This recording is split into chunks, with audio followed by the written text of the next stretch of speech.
Okay. I think this is actually happening. This is surreal. Nice. Are we live? We are live. Somebody call the cops. Somebody come get me. I'm being held against my will. I don't know where I am. There's a lot of video games around in this. Oh. It puts the lotion on its skin.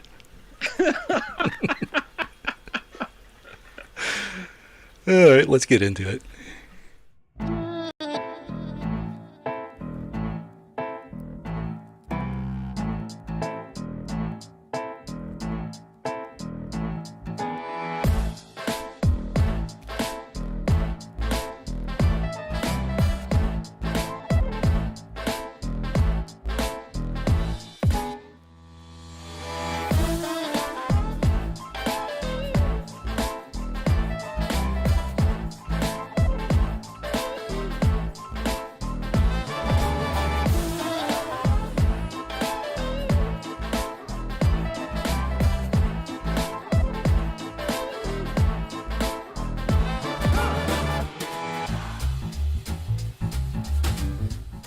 That's a good logo.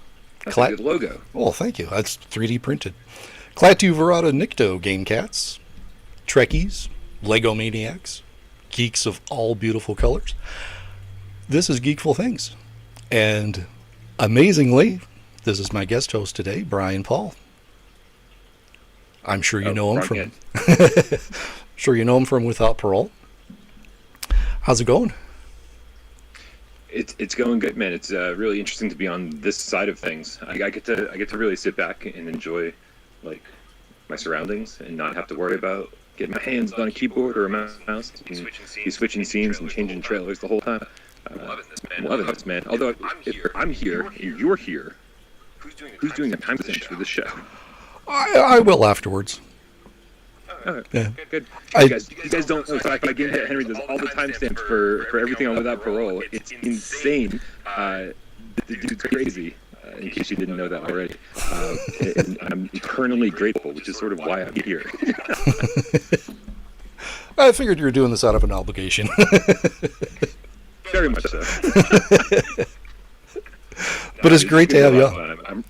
I'm really excited to be here. I think this is going to be a lot of fun, especially since so used to kind of, we do talk about everything on Without Parole, but it's sort of unintentionally so, and so it's sort of good to come here with a completely different purpose. Like we can talk about video games, but we can also talk about whatever the fuck we want. Oh, can we swear? I didn't ask before. Oh, absolutely, yeah.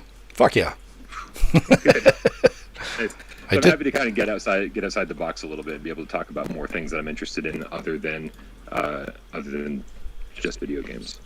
Oh, says you have an echo. I was getting something weird too. I don't know what the hell's going on because I've occasionally it'll come out the speakers of my laptop. If there's anything I can do on my end to fix that, please let me know. No, I'm sure it's all on me. Here, let me change this so if it does pop up, get to there. Okay, better? I don't know. Let me know in the chat. Check 1, check 2, check 1, check 2, echo 2. Okay, cool. That was it. For some odd reason, it would spill over into the speakers, and then the microphone would pick it up, and I don't know. OBS, you know the drill.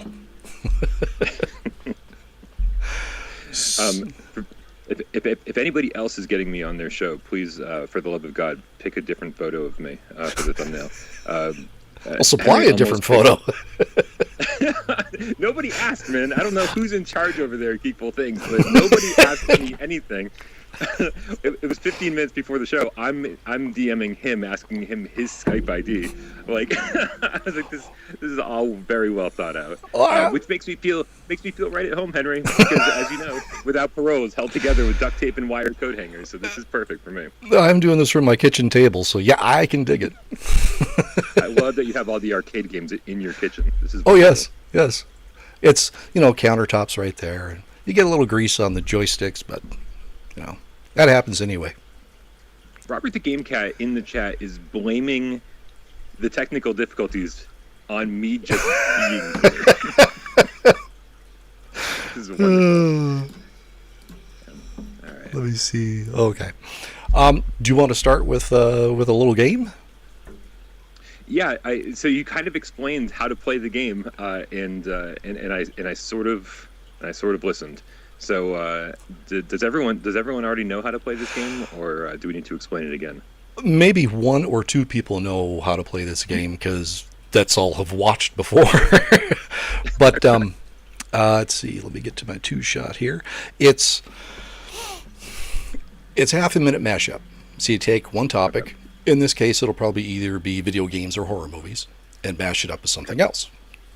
Like, as an example, put food into Star Wars characters' names, and it'd be like Ham Solo or Boba Fett cheese, and you got 30 seconds to come up with as many as you can. It's just a little bit of mental gymnastics before the show starts to loosen up a little bit. And do we just kind of like ramble off and say as many as you can, or do we help each other out, or no. is it like you do it to me, then I do it to you? Exactly. Yeah, we take turns, and you can play in the chat too if you can think of something that fits whatnot. So let me get to. God damn it! It keeps changing things.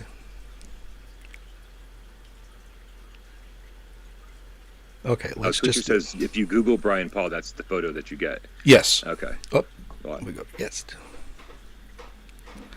And we'll put the timer up.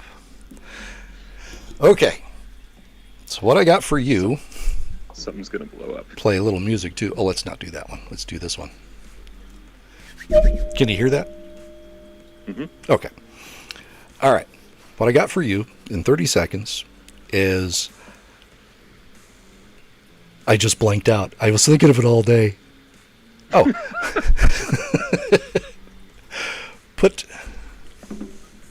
Oh, now I lost my timer. There we go. Okay. Take video game titles and make them porn titles. You ready? Oh, man. Okay, sure. Okay, go. Okay, phallic fantasy. First one that came to mind.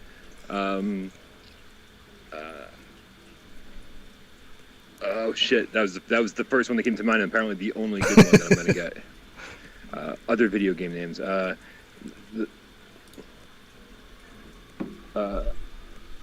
Shit. Come on, chat, help me out. Help me out. Come on, make this exciting. I got 4 seconds left. I got nothing. This is worse than 20 questions. I got 1 in 30 seconds. You know, I'll probably do about the same. Let's get rid of the timer. How did that happen? I couldn't. The worst part was I was like, I'm just gonna think of video game names and then try to change them. Like that was my strategy. Right. Yeah. I could think of another video game name after Final Fantasy. Okay. That didn't go terribly. Oh man, Robert the Gamecast said Horizon Zero Schlong. Oh. Would have been so good. Merkins, that's a good one too. Man. Yeah, Josh Cat, this is hard, right? Try being up here. It's craziness. Well, I was thinking of a couple before I did that. When I was thinking about it today, I was thinking of Elder Holes 5 Sky Rim Job. No. Man, I was trying to think of pornos that I'd want to watch, and I guess I wasn't thinking outside the box enough. Wow. Literally. Okay, sorry. Okay.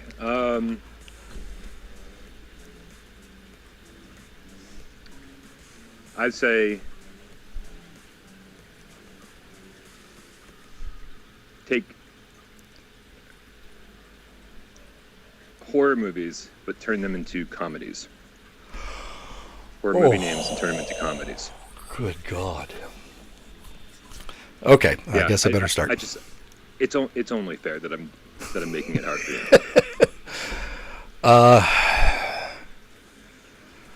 Wow. I was trying to think of one for Evil Dead, and there's nothing there. Jesus Christ. That's what I'm saying. Wet Dream on Elm Street? Or we're still with porn. But still, that works. All I can think of is porn, like The Sexorcist. But no, I failed. what we should have done, Henry. What's that? We should have decided these ahead of time, right? Yes. And then made a list. Yeah. And then everybody in the chat would have thought we were amazing, right? Because we would have pretended we were coming up with them on the spot. Yeah. Oh. Friday the Musical. That's pretty good. I like that stingray. Yeah. Yeah. I don't know if I like this game. Can we play 20 questions? No. Okay. Okay, well, should we get to Shabinga, the appeal of retro gaming? And what I mean by that is, what turns you on to retro gaming? Is it the nostalgia? Is it the comfort? Is it just that they don't make games like that anymore? Or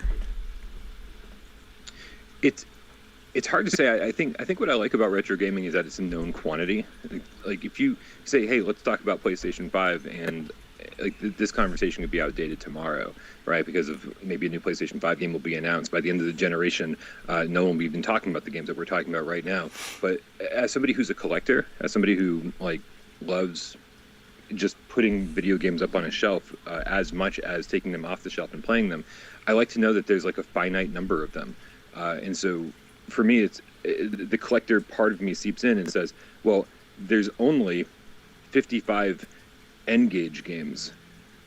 How many of those can we get our hands on? How many of those can, like how many ROMs of those can I download and play on an emulator? And, just find these full ROM sets and be able to play through them all. And then go, those are the only ones that were ever made. Like, it's sort of like, there's something rare, special about it because they're, and it was different back then, man. It was different. Like, just you couldn't just be somebody making a video game, right? You couldn't just be like one guy in your bedroom and go, I'm going to make a video game. You had it was more difficult. So there were fewer games, and so I think each game felt a little bit more special.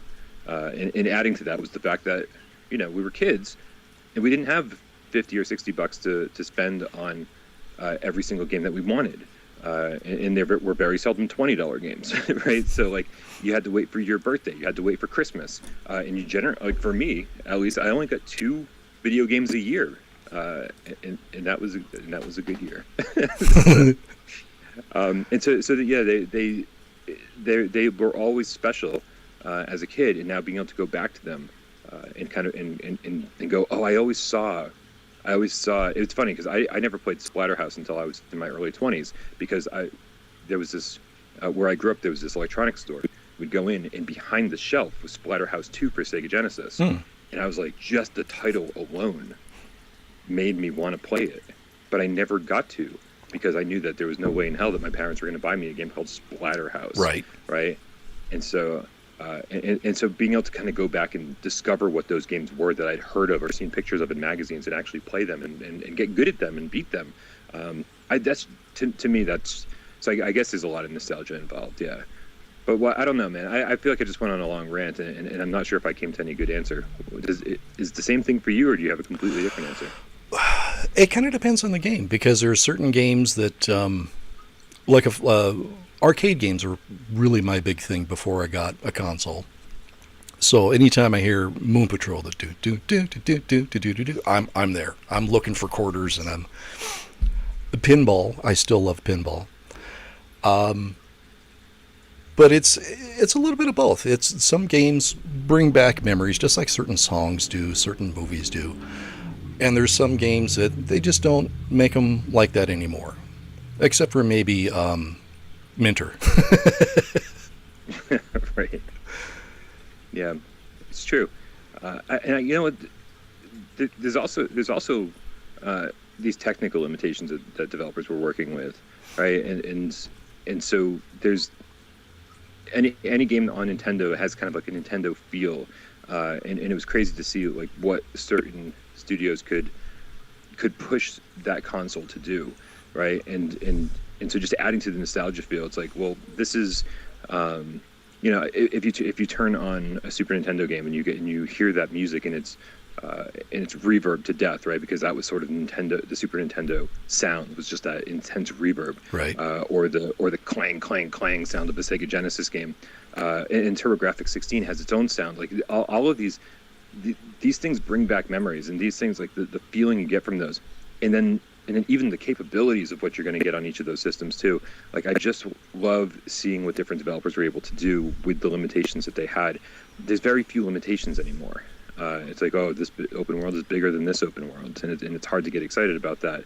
But to be like, oh my God, Bonk's Adventure, can you believe how this, pseudo 16-bit system was able to get like arcade size bosses on the screen that like filled the whole screen? Like that shit to me is just, it's just timeless, and it makes me feel good, and it still impresses me to this day. Here we're playing games on a PlayStation 5 or high-powered PCs, and I'm still impressed by what the TurboGrafx 16 could do. I don't know, man. There's something really special about that to me. Oh, I can dig that. I mean, it's even like cinema, like certain movies where they've got a real tiny budget, and the things that they do with that budget, the creativity to circumvent that. And I think that's kind of what you were getting at too, is the creativity that you have to do. One of the other things about retro games is the abstractness of it all. I mean, now it's got to have a storyline. You're the character doing this big, grand, epic tale. Where, look at Pac-Man. It makes absolutely no fucking sense. Why is he in a maze? Why is he eating all these pills? Who are the ghosts? I mean, there was no story involved in some of the old retro games, and there is an appeal for that too, for just simply learning a pattern or getting to the 86 kill screen, the 86 level kill screen in Donkey Kong or whatever the hell it is. It's Yeah, and I mean, and the fact that they're not holding your hand either. It's like, you said there's no story, but there's also no explanation, right? It's like, the first time you play Donkey Kong, you're absolutely getting killed by a barrel. The first time you get a hammer in that game, and you realize you can't climb ladders while you're smashing shit. You got to figure it all out on your own, and you got to figure out the timing on your own. And nowadays, if you fail something too many times, Nintendo's like, hey, why don't you like lower the difficulty, or do you want to just skip this level? And you're like, no, I don't want to fucking skip this level. I want to play the fucking game, right? And so games definitely hold your hand now. And so there's this whole appeal with games like, I think Rypops in the chat is going to hate me for this, Legend of Zelda, there it is. like, right? Absolutely, just doesn't tell you what to do at all, and so you're constantly just wandering around that game, trying to figure out what to do. And so the satisfaction of finding like a hidden cave or another heart container or figuring out how to kill a boss, it's, if you didn't have Nintendo Power, you were on your own. And to a certain degree, you were screwed if you didn't have Nintendo Power. But like, there was just this air of mystery to every single game, and trying to figure them out. Like, I mean, even something as straightforward as Super Mario Brothers, right? There were hidden question mark blocks everywhere, in different warp zones and everything else. So yeah, I think Nintendo was kind of the king of that stuff. And just figuring it out on your own was part of the fun. Sorry, I'm trying to fix something with the Discord. It's not... There we go.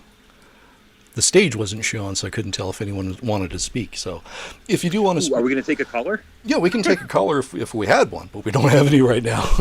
I know it's a little... Guys, get in here, man. Get into this GeekFull Things Discord. I'm totally taking over the show. Get into the GeekFull Things Discord and come join us. And all you have to do is click on the voice chat area, right? Yeah, KSMS, the Cosmos.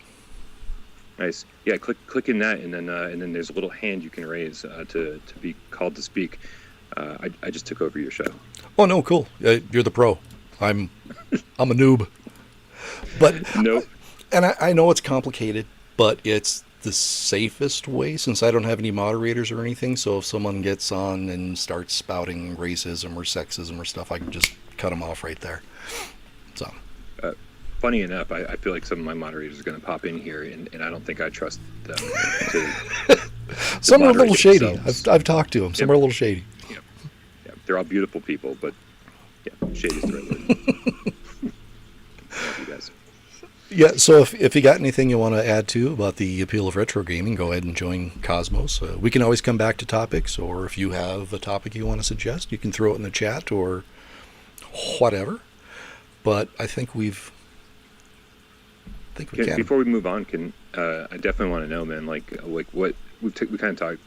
First of all, I don't even know what we're considering retro anymore, because you and I, we've got a few years under our belt, and so when somebody calls like the PlayStation 2 retro, I'm like, are you fucking kidding me right now? Like, that feels like 5 years ago to me. Right? Yeah. That seems just a little bit ago. Every time I wave my arm, I don't see it on the screen. I gotta wave it. That's what's on camera. Yeah, I get that. I mean, my car is 24 years old, and I can get a permanent license plate for that car because it's over 20 years old. And I'm like, it's not that old. I'm not that old, but I'm 56. So what are we considering retro then? I would think anything. That's a good question. That's a really good question. I don't know. If anybody says anything past the PlayStation 2 era, I think you're out of your fucking mind. I would say first gen PS1. That would be considered retro. Okay. Anything beyond that. Yeah.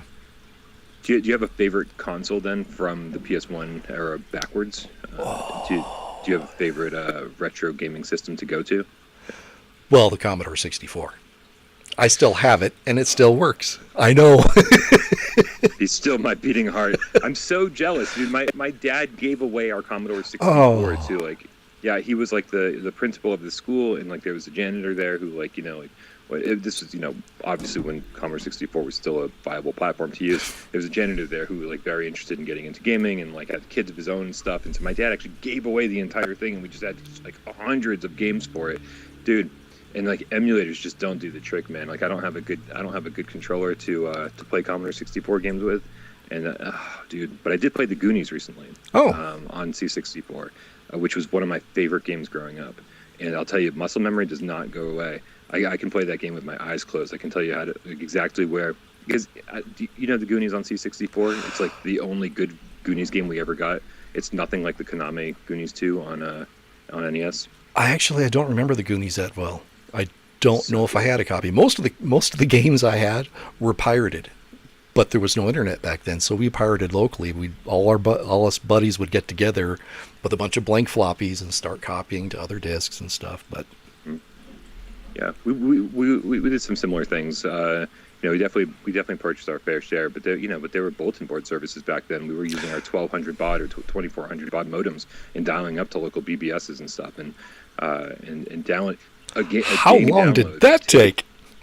Right, something that was like 56K. It's like we'd set it up in the morning, and like you would actually see the codes scrolling, go like slowly downloading, and it would fill up half the screen, and it would disappear, and then it would start again.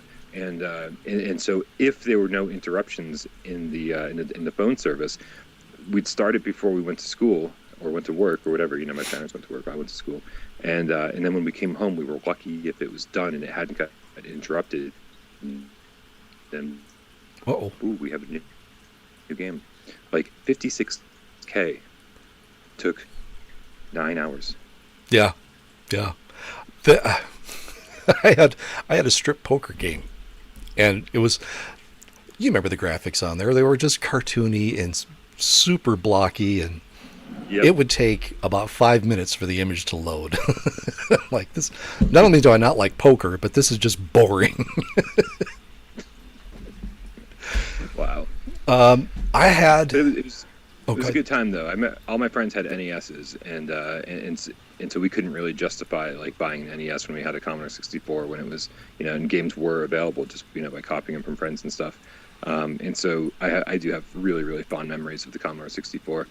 Playing Maniac Mansion and Zack McCracken, the Alien Mindbenders, those early Lucasfilm games. Meanwhile, all my friends, were jealous of the games that I was playing, and I was jealous of the games that they were playing. And so naturally, it really made for good friendships. We were just like, I'm going to your house, you're coming to my house, back and forth. Let's do this. So it was good. My favorite game on the Commodore 64 was the Alien game. It was, if you remember. Did you have like Apple IIs in your school where you'd have to play like Oregon Trail and shit like that? Yeah, absolutely. There was a Star Trek game where everything was. They were basically characters, letters. I mean, and that's what you used for the ships, and that's kind of how the Alien game was. But you had to turn by turn get through the Nostromo without dying, and then pick up items that you might be able to use to kill the alien, and it was really intense for what it was. I'm watching gameplay of this right now. Oh my god, I would lose my mind. Alien one? Yeah. Oh crap! I mean, this looks intense. Oh, funnily enough, that's a trailer for Alien right there in the Geek Loop. I I changed the Geek Loop on every show, so I've got horror movies, retro games, and stuff like that playing in the little corner. Oh, nice. That's good. It's got to be better than watching the same trailer fucking ad nauseum for like 10 minutes in a row, as we do on our channel. Yeah, man. So many good games. We talk about C64 all day, and then we'd lose the few people that are watching right now. Yeah, we could probably move on from that because actually, I think the next one is consoles. Yep, retro gaming systems, and we pretty much covered that. Nice. What do you have thoughts on emulating old systems? Like, are you the kind of person that has like these things hooked up and just plugged into your TV, or are you a big emulation fan? I was for a while. My dream was to use an old computer I have, Windows 95 computer, and make an arcade cabinet. And I had MAME and pin MAME and all that shit on there. And we got flooded in the garage, so that PC is no more. But you can do it easily enough. You actually can do it with Raspberry Pi now, which is so much easier. And Yeah. it's still a thing I like to do. I've got no problem with emulators. I know that a lot of the timing and the graphics are different, but I don't care as long as I can play Moon Patrol and my wife can play Galaga. We're good. Nice.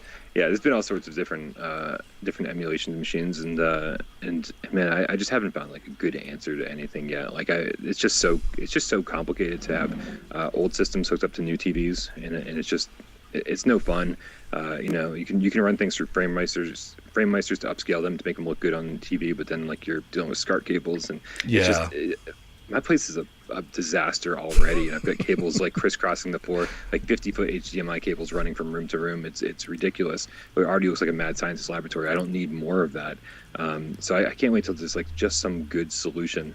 The Polymega seemed to be the best solution, but man, they can't ship those things if their life depended on it. Is that the handheld one? No, the Polymega is the one that plays pretty much everything from early 8-bit games all the way up through pretty much the PS1 era. So you can play Sega Saturn games, PS1, pretty much you can play Sega CD, any CD game, just natively on it. Just put the CD in the drive and it plays. But then you can also buy like modules that like where you can play now you can play N64 games, like NES and everything. So but it gets really expensive, right? Because like the base unit's like, I don't know, like ridiculous, like $400, and each module is another $80. Wow. It's crazy.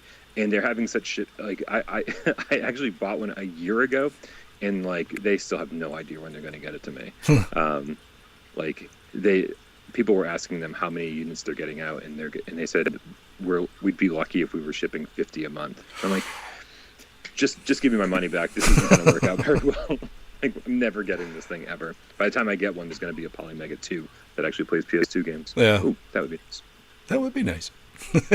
I still have 2 PS2s, PS3, 4, and 5. I don't have the PS1, but it doesn't matter because you can play PS1 on the PS2. So, are you keeping an eye on the chat? Because I really do love Salvador's question here. He said, why do you think the jump from retro gaming to VR is so easy? It was to a lot of people I know. There were so many people that, especially in the without parole community, the Game Cats, who were just like me. Like I'd been keeping up with video games, but there were a lot of people like me who were getting bored of gaming, and when VR got announced, they jumped back in. And so, do you think it's the Lawnmower Man effect?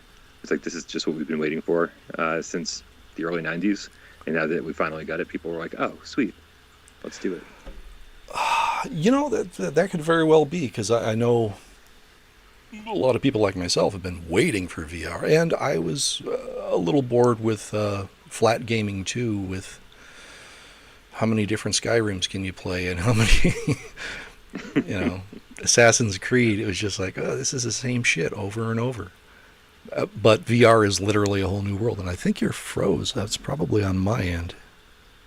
Yeah, I'm seeing over on Skype that I'm not frozen. So I think we're back. Yeah, I think I have to have like 18 different windows open, so I think I might have minimized it on accident. Yeah, that happens to me all the time. So I was trying to pop open the chat so I could read it. And these goddamn bifocals. I'm old. Oh, I've just chosen not to get glasses. I swear that the licensed lady test, the licensed test lady, that's a thing. She just felt bad for me because I had to come and go like 3 times the day to renew my license because like of missing documents and stuff. And by the time it came to doing the license, the vision test, she's like, there wasn't like 3 rows or 5 rows of letters to read. It was like only 1 row. And she was like, just read those letters for me. And I was like, those are letters? so I just rambled off like 5 letters, and I don't think any of them were right. And she's like, here you go. And she just gave me my license. She just felt bad for me at that point. So I'm pretty sure I need glasses at this point, but no one's making me get them. Funny, short little side story. My wife used to work for the DMV here in Montana. And I was managing a theater at the time, so I was working nights, she's working days. So I'd go hang out with her at her work because I had nothing else to do. And I would hear people doing the eye test, and I hear ODSVK, MLF. I'm like, okay, I got this. I've got this memorized. But it never came to fruition. I do like what Orseek said in the chat. I know we're bouncing back cool. and forth. But he said to me the retro era was about exploring new lands. Everything was to be invented, and VR is this again. It does seem like kind of like this brave new world, right? Where you're like, oh, what can these people do with this new technology? Whereas like the PS3 era, the PlayStation 4 era, now PlayStation 5 era, it's just like, oh, this is just the same thing that people were doing last gen, but prettier. And so yeah, I do think you're right, Orseek. I think it has a lot to do with these brave new worlds that we're exploring. Yeah, it's an entirely different type of gameplay. I mean, the Wii had waggle stuff, but I mean, this is you are in the game, so it's all right. Retro game music. So, this goes back to that Alien game on Commodore 64. If you should check it out later because it has this really cool beat that goes through it. And it just cycles through. It's kind of like a trance EDM kind of thing. Way back in the 80s. It was ahead of its time. I don't think EDM was the thing, but no. Trailblazers. I like it. Oh, yeah. So, and Fester's Quest. For some odd reason, the music in Fester's Quest I really got into. I do feel like my fascination with video game music only goes up to a certain point. I feel like once you get to the CD era where it's just streaming off of the disc or Redbook audio, it's just you're no longer using the chipset of the system. At a certain point, every video game, no matter what console you were playing on, all sounded the same. You can I don't think you can distinguish a PlayStation 1 game from a Saturn game or a PS2 game from a Dreamcast game or whatever, because it's either licensed music or just fully orchestrated or whatever, and it's just streaming off and so then it just came down to like how much money does each studio have to hire orchestras or hire composers or whatever, instead of being like like coming up with actual catchy tunes that could work within the chipset limits. Right, I mean, there's so much catchy music, whether it be Super Mario Bros., Legend of Zelda, or whatever. Dude, Maniac Mansion. I know I mentioned Maniac Mansion already, but that game was silent on the C64. And so when my friends were like, "Oh, it's coming to the NES," I was like, "There's no way this is going to work on the NES." But it worked so well on the NES. There was music blasting the whole time. Each kid had his own soundtrack. Like they were walking around with like a Walkman like in their inventory. And it was just like this awesome music, and they were running around the screen, and like it just had this energy that the C64 version didn't. And so, I was amazed, and I think the music had a lot to do with that. Oh yeah. But that's what excites me about retro gaming music is again the limitations and working with the chipset to create that music. Yeah, I fully agree. There's even, I'll go to Spotify or YouTube Music every now and then and listen to 8-bit music. And they'll have like AC/DC or Judas Priest done in 8-bit style, and it's really cool. Nice. I'm gonna write that down. I want to check that out. Are there, like, I mean, there's got to be different performers, right? People who do this and take it seriously and actually spend the time doing this.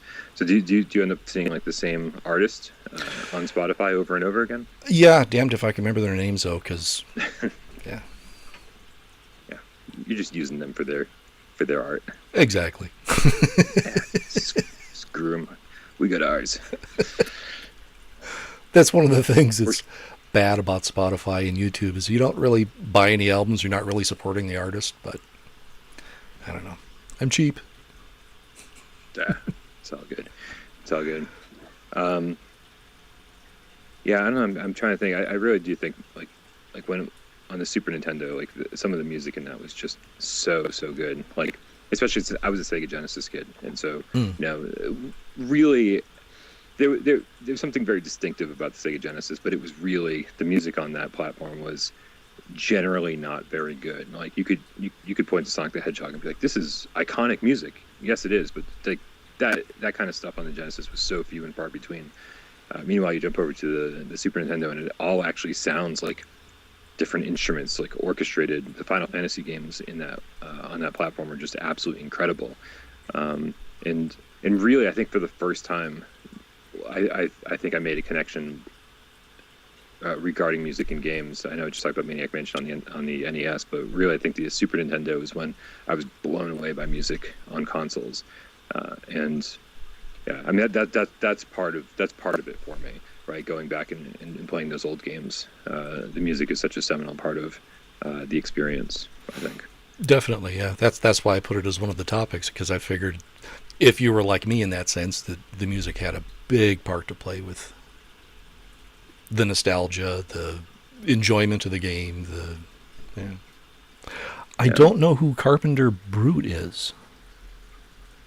Orseek says, and they're artists like Carpenter Brute. Oh. Yeah, Lukash, yeah. This is good. I mean, it sounds like one of these guys needs to call in and participate in this chat and educate us, because I really don't know anything about these chiptune performers. Mixing it up with Chipzel. I don't know who Chipzel is, so you could be. Let's see, did we do that? Oh, okay. Let's get off of retro gaming. Let's get really geeky. Okay. Which Star Trek is better? I know you like Next Generation. You might hate me for this. I have no idea. But I never liked the original Star Trek with William Shatner. Like I just didn't. Yeah, it actually made me actively dislike sci-fi when I was younger, because I was like, oh, is this what sci-fi is? I'm like, I don't think this is. And I eventually came around and I sort of appreciated what the original Star Trek was doing. But yeah, I love it. But the Next Generation is when these shows, the character development was so good, and there were relationships amongst the cast. I mean, obviously Troy and Riker is the big one that I'm thinking of, but but knowing that there was supposed to be something between Dr. Crusher and Picard, that was like the original story arc that they had planned, and I don't think that ever really came to fruition. They kind of hinted at it later, but yeah, got plutonic after a while. Yeah, and so and you started to kind of like fall in love with all these characters, and that's something I just never did with the original Star Trek, and it had so much heart that, like, I don't know, there was something very special about that I don't think any series has captured since. And I've sort of fallen off of Star Trek. I tried watching Deep Space Nine. It didn't grab me. I know it's supposed to be amazing. Like, I trust the people who tell me Deep Space Nine is supposed to be amazing. They're like, if you like Next Generation, just stick with Deep Space Nine. It gets so much better. I'm like, so one of these days I'll actually do it. Are you going to tell me the exact same thing? Is this true? No, I'm not. I forced myself to watch Deep Space Nine at the time that all the Star Trek shows were on, and probably like the end of Next Generation. I was working like 3 jobs at once, so I couldn't even tape shit because I'd never get to watch it. So I missed Deep Space Nine, Voyager, Enterprise, most of them, first run. So on Netflix, actually Paramount Plus now is where to watch it. I forced myself to watch Deep Space Nine, Voyager, and Enterprise. And I don't know, I couldn't get into the characters as much in Deep Space Nine as I did Next Generation or even Enterprise. The original series still has a soft spot in my heart because that was the first thing. That was the only thing for quite some time. Voyager was okay. It seems like with all of the new shows, and when I say new, I mean 20 years old, they get better as they go along. Because even in Next Generation, you could skip probably the first 2 seasons, except for the Q episodes. No. No? No, you cannot skip the first 2 seasons, or you will never understand why Tasha Yar just keeps showing back up over and over and over again, despite the fact that they kill her off in the first half a season? Yeah. Point well made. They kill her off in the first half of the season, and then she just comes back over and over and over as her sister, as her, as like as a Romulan, die and just never go away. Like absolutely ridiculous. Like she shows up on the holodeck. It's like, of course you are. Of course you are. So no, you can't skip the beginning because you got to watch Tasha Yar die. I concede. So I'm wrong on that. You're correct. But what kills me is that God, what the fuck is the name of the show? Schitt's Creek. Right? I don't know if you watch Schitt's Creek. I've seen a couple episodes. I don't know. It doesn't really matter. Whoever the father is on that show. Oh, Eugene Levy. Eugene Levy. Thank you very much. He apparently him and his son were like, coming up with all the characters and kind of writing the first few episodes and sort of figuring out the backstories of everybody. And Eugene Levy apparently is really, really big on making sure that you have a complete history on every single character before you start filming anything, right? And I really respect that. Schitt's Creek was what it was. It was I found it funny, but did it need a huge backstory for every single character? I don't think so. But Star Trek would have benefited so much. I feel like that every time they start a Star Trek series, they're like, we don't know if this is going to be 3 episodes or 300 episodes, so don't waste your time, right? And so they kind of have to figure this stuff out on the fly and kind of do character development with each episode instead of starting with this base of really well thought out characters. And so, and I think that's what we keep seeing over and over. Like you said, the first 2 seasons of Star Trek Next Generation are it seems like an extension of the original Star Trek series. Right, it's like okay, we just kind of brought in a new cast, but we're sort of doing the same cheesy things, and it got better and better. But I think we also had to. I think Gene Roddenberry had to die for that show to get really good. Well, back to Schitt's Creek. I think the reason why they have such a rich backstory is because most of the show is improvised, like Modern Family. Oh, is it really? I believe so. Yeah. Interesting. And to the other point, I think that they wait to see what kind of chemistry is forming between the characters before they progress on certain plot lines. I think. Nice. That works. I like that. I will say, though, that I liked Voyager. I had a soft spot for Voyager because it was really the only show that had a point, from the very beginning. That's true. It's okay, here, this was supposed to be a 3-hour tour, and they fucking end up too far away from home to ever make it back in their lifetime. And Next Generation was about going out and exploring. Yeah. And Deep Space Nine was the Cheers of the Star Trek universe. It was we're just gonna set up a bar here and let other people come to us. All right, I guess that works. But Voyager had a point. It's so no matter what. The thing I loved about X-Files was that you could take a lot of X-Files episodes, and on their own, they would be good stories. But there would always be this overarching story that was happening the entire time. With a cigarette right? man. Yeah. Exactly. Right. And so, and with Mulder's backstory about his, sister getting abducted and stuff when he was young, the whole thing. Right. And so you could get as much out of it as you wanted or as little. If you just decide you're going to watch 1 or 2 episodes, you were fine. But if you decide to stick with it, you were going to get so much more. And that's what Voyager had. Because if you watched 1 or 2 episodes, you're like, oh, here's who they encountered this week. And maybe they're going to help them get a little bit further home.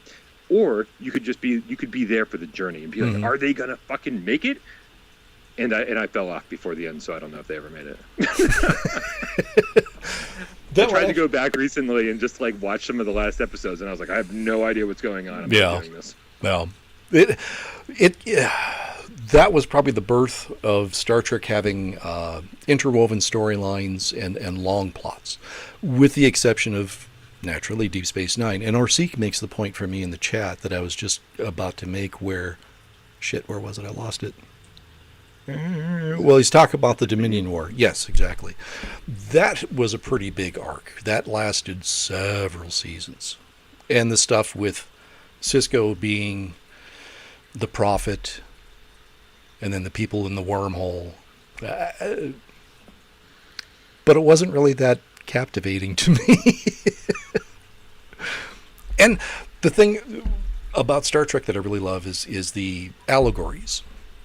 It's good to get a metaphor. It's good to get a morality tale every now and then. The moral of the story is. And that's what Star Trek has done a lot. Deep Space Nine really delved into religion and politics and very super taboo subjects for late 80s, early 90s. So it was brave and bold in that sense. But again, I didn't like the characters, so I didn't really watch it, and I forced myself to watch it. Yeah, Deseret. Everyone does remember Deseret. Deseret's an old co-host of mine, and he was the one that really was pushing me to watch Deep Space Nine. And so, like, I feel like out of obligation, I do have to get around to it eventually, just so I can have my own opinion on it. But I agree with you; they did not come up with very likable characters from the offset. They brought over a few characters from the Next Generation, like O'Brien, right? And Worf. What's the Ferengi's name? Oh, Worf, that's right. Yep. Quark was the and Ferengi. Worf's good. Yeah. Quark, right? Jesus. I mean, I don't know. Like, O'Brien was always sort of a side character, and Worf was, like, fine, but I feel like his story arc didn't really do him justice over the course of the Next Generation. And so, like, I felt like they sort of brought over some of the weaker characters. And so I don't think that helped at all for me. And then the new characters they introduced, I was like, I don't know, man. Like, it's just not doing it. But again, I don't think I ever gave it a really fair chance. So while I trust your opinion, I have no real opinion of my own past season 1. Yeah, I think we've beaten this horse. It's We've beaten the horse. I can't wait for the new. Oh, I love seeing the topics pop up here. Yeah, this is great. You're gonna have to teach me how to do this so I can do this on Gamescast, and then it'll make your life easier when you do. Yeah, that's true. When you do timestamps. You have a Stream Deck, don't you? I do. Yeah.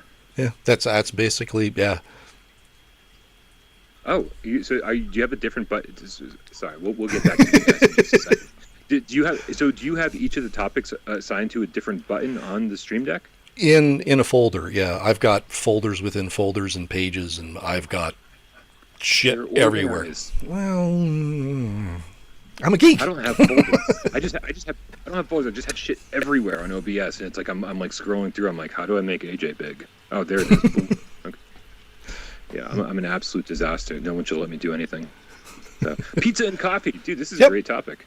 Yep. So, deep dish, thin crust, hand tossed. What kind of crust do you like? I love deep dish pizza, but I haven't had one in about a decade. So ever since I moved back to Massachusetts from Tennessee, I've been looking for a good deep dish place, and just one doesn't exist. You can actually type deep dish pizza, Worcester, Massachusetts, into Google, and the very first thing that comes up is a Reddit post that says, "Why isn't there any good deep dish pizza in Worcester, Massachusetts?" And I'm like, that's what I do. That's why I was Googling this. And then instead of somebody actually opening up shop and making a good pizza place, we just don't have any. So I love deep dish, but it's like if I found one, it would be a fucking treat, dude. Like I just haven't had a good deep dish in forever. So yeah, so I kind of settled for like, pretty standard. It's I hate thin crust. I think thin crust is the devil. I'm like, why would you do that? It's like making pizza in your own oven. It's like it's just never gonna be as good as like a good pizza place, And so yeah, so my pizza's pretty standard. If you guys if you ever come to Worcester, Massachusetts, make sure you go to Kelly Square Pizza. This is not sponsored at all. They just have the best pizza on the face of the planet. Yeah, I don't know. Where are you, Henry? I don't even know where you live. Billings, Montana. Middle of nowhere. What's the deep dish story out in Billings? Well, I'll get to that. The wife only gets thin crust, so naturally we get thin crust. I apologize to your wife. And she loves pizza. Yeah, but thin crust can go fuck itself. Yeah, I feel the same way. That there certain times if it's a nice thin crust, kind of crackery and crunchy, it's not too bad. Maybe a little buttery. Depending on how sparse they are with the toppings, you can taste the toppings better when it's a thin crust. But that's true. I like a deep dish every now and then too. And I used to work at a pizza parlor back in Bismarck when I was living in North Dakota. A&B Pizza. Best taco pizza ever, ironically. What did A&B stand for? Or was it just they wanted to be first in the phone book? No, it was actually the two partners. It was Al and Barth. Al and Barth. Well, Yep. I'll tell you this. A&B sounds better than Al and Barth Pizza. Right. Barth. Well, that was the second guy, that was his last name. I forget his first name because it was his son that got the family business from both the partners. But anyway. It's short for Bartholomew. It makes me think of Spaceballs. Yeah, that was where I was going with that. Yeah, man, you got to have a good pizza place in your life. I feel like if you don't have a good pizza place, then something has gone horribly wrong, right? Like maybe you move too much, or like maybe you don't have roots anywhere. But I feel like once you find the place that you're going to be for a little while, the first thing you need to do, like after getting your utilities turned on, number one thing is finding a good pizza place, because that shit's going to be like one of the most important things in your life for a solid amount of time. And I'll tell you, man, I got my apartment 15 years ago or so. And man, was I in the wrong place for 5 years. Like, I was getting, like, there's this place called Golden Pizza, and what they should call it is "We're open after the bars close pizza," because that's really what it was good for. Like, if you are drunk and you need pizza, this is what you're getting because no one else is open, right? And so, and I just kind of thought that was the standard. Like, this is what Worcester pizza is like, and I was wrong. Right. One day I was like, I'm kind of done with pizza. I actually said this at work. Wow. I was at the restaurant and I was like, man, I've had too much pizza, and Golden Pizza is not that good. Like it does the trick, right? Especially when you're like, when it's late night and you're drunk. I don't drink anymore, but I did quite a bit back then. And this dude that I was working with casually was just walking by and said, "You haven't tried Kelly Square Pizza." I was like, "What did you say?" He's like, if you think you're done with pizza, you haven't tried Kelly Square Pizza. And I went home that night and I ordered Kelly Square Pizza. And I was like, this is the best fucking pizza I've ever had in my entire life. And that was 12 years ago. And I've probably consumed, I mean, when I say easily 500 pizzas, like it was a staple. There were moments where there were huge parts of my life where I was getting 3 of those a week. You have a good night at work and you're like, oh, I've got some extra money. I'm getting a Kelly Square Pizza. So, yeah, dude, good stuff. You have to have a good pizza place in your life. Good pizza place and a good burger joint. And fuck Domino's, fuck Pizza Hut, any of those chains. Never go there. Yep. I will definitely attest to that. I will say I don't have a good burger place in my life. Really? That's a problem. Yeah, I mean, like, unfortunately, like, I have Wendy's near me and Burger King near me, and it's like they do the trick, like, when you need it, but you're not drooling over a Wendy's burger no matter how good it is. No. It's a place you end up at. Guys. Yeah, Five Guys. Accidentally. Five Guys used to be good here. I don't know if, like, everyone is the same, but Five Guys used to be good. And then I got Five Guys recently, and it was not good. It was not good at all. And I was like, this is, like, I would have rather had, like, a double cheeseburger from McDonald's good. You know what I mean? Like, And I gotta say, like, anybody can shit on McDonald's as much as they want, and I will not object. But dude, double cheeseburgers are the fucking shit, right? There's just the right amount of onion on that, and like I don't know, man. Like, there's something magical about a double cheeseburger where it's like that you can't screw it up, Oh, you yeah. know. And if you have like 7 of them, yeah, you're good. So, what kind of toppings go on your pizzas? That's the problem, right? And so I've gone through it all, and so you start with like the standard pepperoni, and then eventually I got into meatball pizzas because I fucking used to love meatball subs as a kid, and then you just had to get these like thickly sliced meatballs on your pizza itself, and then eventually you start moving into like onion and pepper pizza and start mixing it up, and then somebody enters your life and says, have you ever had fried chicken pizza with sliced banana peppers on it? And you're like, what the fuck is going on? Where have this it's like somebody just taught you a new language. Like, what is, like, it's the greatest thing ever. Fried chicken on pizza with sliced banana peppers.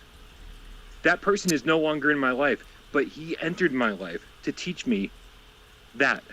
You know what I'm saying? Yeah. Like, some people enter your life for a reason, and that person entered my life to teach me that fried chicken pizza with sliced banana peppers is the fucking shit. And I ate that for like a year straight. And then you get bored of stuff if you eat it for too long. Right. And then that's where taco pizza came from recently. And taco pizza was legit one of my favorite things for a week or two. And then I ordered one on New Year's Eve. Because AJ and I did our New Year's Eve stream. I had like one big bite on stream. And then after the show, it was, like 2 o'clock in the morning, whatever it was, I had like maybe 2, maybe 3 slices. And then I woke up the next day, and I don't know if I had the flu or what I had, but I was nauseous as hell, and I couldn't eat, and I desperately wanted taco pizza. But then when I thought about taco pizza, it made me want to vomit, like really bad want to vomit. And it didn't help that I did vomit quite a bit while I was sick. And so now I just associate taco pizza with vomit. Oh. Like, just, I can't, like, it was the shortest lived fascination I've ever had in my life for any pizza ever. Like, that is it, man. Like, I don't think I'll ever be able to eat taco pizza again. That's too bad. I mean, there's a few certain foods, that I can't eat anymore too for much of the same reasons, like chicken a la king and a couple other things. But yeah, it's too bad that you can't. What's chicken a la king? Chicken a la king? It's kind of a chicken noodle dumpling casserole thing. I had it at Cracker Barrel, and I was sick for like 3 days after that. Chicken a la king. Okay, well, no more of that. I see Twitcher in the yeah. Twitcher in the chat saying that he makes his own pizza, and that's I agree that the best pizza is the pizza you make on your own. I mean, only because I don't cook, and I would make a terrible pizza. But I'm sure there are people out there. Maybe you make killer pizzas, but I don't know. Everything always tastes better when somebody else makes it for you. Like, I've recently started waking up to somebody else making coffee for me in the morning, and I love coffee. Segue, but I love coffee so much more when you don't even have to make it yourself. Oh yeah. Like, it's the greatest thing ever. So when somebody else makes me a pizza, meaning I pick it up from a pizza place, like, I mean, and if they deliver it to you, even better. Like, you didn't have to do jack shit for that pizza, and it's like, here you go, enjoy. Your night has been greatly improved. And so, yeah, whenever you don't have to make shit yourself, it's just amazing. Everything's so much better. There's something to that, because I do all of the cooking in our house, and the wife is always, oh, this is great, this is fantastic. I'm like, I could use a little more salt, I think it's overdone. When you do it yourself, you're overly critical of it, and you don't really taste what is there, at least in my opinion. Yeah, you taste what's not there, you taste what's missing. Right. Sure. Yeah. Right. Yeah, that's why, like, if you make your own artwork or anything like that, you only see the faults. You don't. Right. You can't appreciate it like somebody else would. I'm not done with it yet. I get that a lot. Never gonna be done with it. Right. Right. Yeah. So coffee, you drink yours black, right?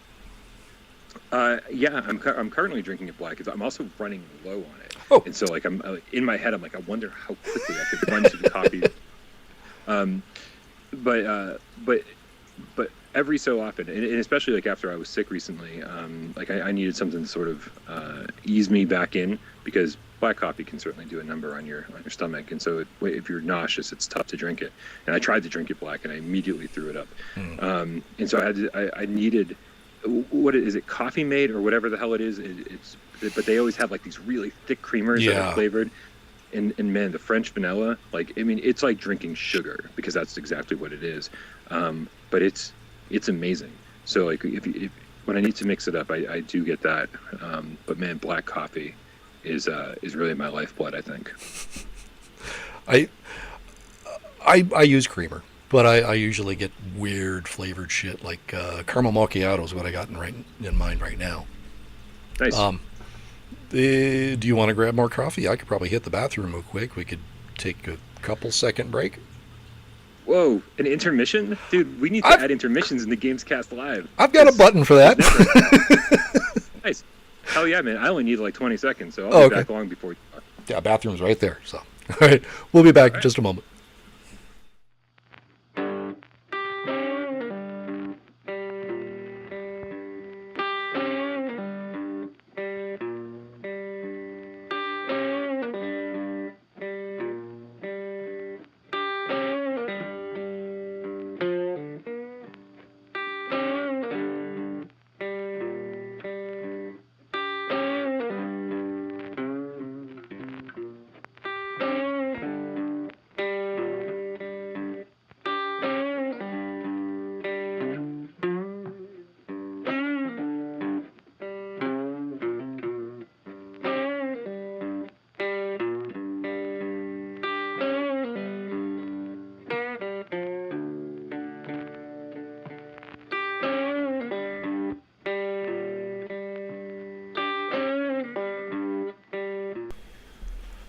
Hey, perfect timing. Perfect. Or Seek said, if I knew there would be an intermission, I would have waited to go to the bathroom. Yeah. So, dark roast, medium roast, light roast? I don't get too picky. What I drink is, right now it's McCafe, which I think is the McDonald's brand, and it's like medium roast or something, or a breakfast blend. I don't know, man. Like, I don't get too picky with it, as long as it's full of caffeine and it tastes halfway decent black. I'm no coffee connoisseur. I'm not grinding my own beans over here. I'm not. I don't get too concerned about that kind of stuff. I get that too. What do you do? I'm more of a medium roast guy. I can't stand Starbucks because all they use is dark roast. And if I'm gonna have a professionally made coffee, I'd like to have something I like. But yeah, I'm not picky about my coffee either. There's times where I'm sure I've mentioned it before. I'm a bus driver, and when we get a little break at the transfer center, the coffee is usually about 3 hours old and cold. But it's like, well, I got 5 more hours to go, so down the hatch. But yeah. It was the same thing when I was drinking. Like when I was a drunk, I would you'd just see me, like if you ever saw me in Tennessee, which you likely didn't. Guaranteed I'd just be walking around with a handle of vodka in my hand, right? Didn't care how it tasted, didn't care like whatever, because it's all about the effect. And I think it's the exact same thing for coffee. It's like, as long as I get the effect of waking up and having some energy and staying awake like I need to, that's the important part for me. I think I could pretty much drink any brand of coffee, any type of dark roast, light roast, doesn't, I mean, as long as it's, except not Maxwell House. Maxwell House tastes like drinking like used cigarette butts. Like, it really is the worst flavor ever. Maxwell House can suck it. It's awful. I don't know if I've ever had Maxwell House, but I'll stay the hell away from it. It's usually Folgers for me because that's what's on sale at Costco. But yeah, like I grew up and my parents would drink Folgers. Actually, I think they kind of drank whatever was on sale. And so like there was Maxwell House in the house sometimes, but Folgers was kind of like the default brand. And so, like, when I started making my own coffee, I was like, my parents drink Folgers, I'll get Folgers. And then I started getting whatever was on sale. And when I tried Maxwell House, I was like, you've got to be kidding me. How does anyone drink? I ended up I threw it all away. And for somebody who's very not particular about their coffee, when I tell you that it tastes like garbage, I mean, cigarette butts, man. Like, when I used to smoke. I used to be a heavy smoker. Oh, I didn't know that. tastes like, oh yeah, dude, I got up to 2 packs a day by the end when I finally had to quit. Wow. It was really bad. The funny thing is I quit smoking before I quit drinking, which is harder to do. If you know any drinkers or smoke, yeah, if you know any drinkers or smokers out there, it's like as soon as you take a drink, you need a cigarette. And so the fact that I was able to quit one and not the other, I think was pretty fucked up, actually. I have no idea how that happened. That's the old Dennis Leary bit where this is great and this is great, but this is nothing without this and this is nothing without this. Dennis Leary went to my high school. No shit. Yeah, I mean, he was obviously not the same year as me. I'm a little bit younger than he is. But yeah, he went to the same high school. We had some of the same teachers. My proudest moment was when I fell asleep in class and I woke up to the teacher going, bam, and like on my desk. And I was like, what? What is it? And he said he like wanted to make an example of me in front of the whole class and stuff. And he goes, do you know who used to sit in this exact seat and blah blah blah blah. And like look what he's done with his life. And he was like comparing me to Dennis Leary. And I was like, to him, Dennis Leary had this garbage mouth, like potty mouth, and he was like just a fucked up guy. And I was like, that's who I want to be. You're telling a 15-year-old kid that you're comparing a 15-year-old kid to Dennis Leary at the height of his fame. It's like, what? I don't know what he thought he was doing, but he didn't do what he thought he was doing. That's for sure. Very mixed messaging there, yeah. Yeah. NyQuil, we love you, you giant fucking Q. Zamanet's hole. ASSHOLE. That was my ringtone for a while. That's really good. That's good. I remember we the ride to it was a Catholic school in Worcester that I went to, and but I didn't live in Worcester. I lived way out in the country, and so the ride to school was almost an hour every morning on the bus. And so man, my day started really really early. Super thankful that Ray, the bus driver, let us all listen to WAAF, which was 107.3 here, the only good station for for grunge music and rock music and everything else. And they would play Asshole. No kidding. Yeah, and so we by the end of the year that No Cure for Cancer came out, everybody on the bus had that song memorized, and you would think we were going to Camp Anawana or something, and all singing these wholesome songs together but the whole bus was screaming along, I drive really slow in the ultra fast lane, and people behind me are going insane, and, just the whole bus screaming, and it's I can only imagine there's probably one person in the corner being what's happening here? I don't know how I got on this bus, right? Like some new kid or something. What's happening? This is a cult. But it was great. It was the only redeeming part of that school was that I had an hour-long bus ride to listen to good music. That's cool. That's funny. What is this? A hockey team? Crazy. Oh man. Ooh, I can't wait for the next topic. What is this? Cheesy versus psychological horror. I like that you spelled cheesy with a Z. Well, yeah. Because it's cheesy. Is that the British spelling? It's the cheesy spelling. Give me an example. I need examples. You told me we were going to talk about this before the show, and of course, like every show, I didn't prepare at all. So give me an example of cheesy horror. What movies would you consider? Oh, Ghoulies, or we're talking 80s, maybe 90s. Talking like Leprechaun? Yeah, Leprechaun. That's another good one too. Chucky. Okay. I kind of grew up with cheesy movies because I was a kid in the 80s. Well, I was a teenager in the 80s. Let's put it that way. And so that to me was what horror movies were. The occasional, what was the babysitter one? I Know You're Alone, something like that. I don't even know. I'm gonna bet.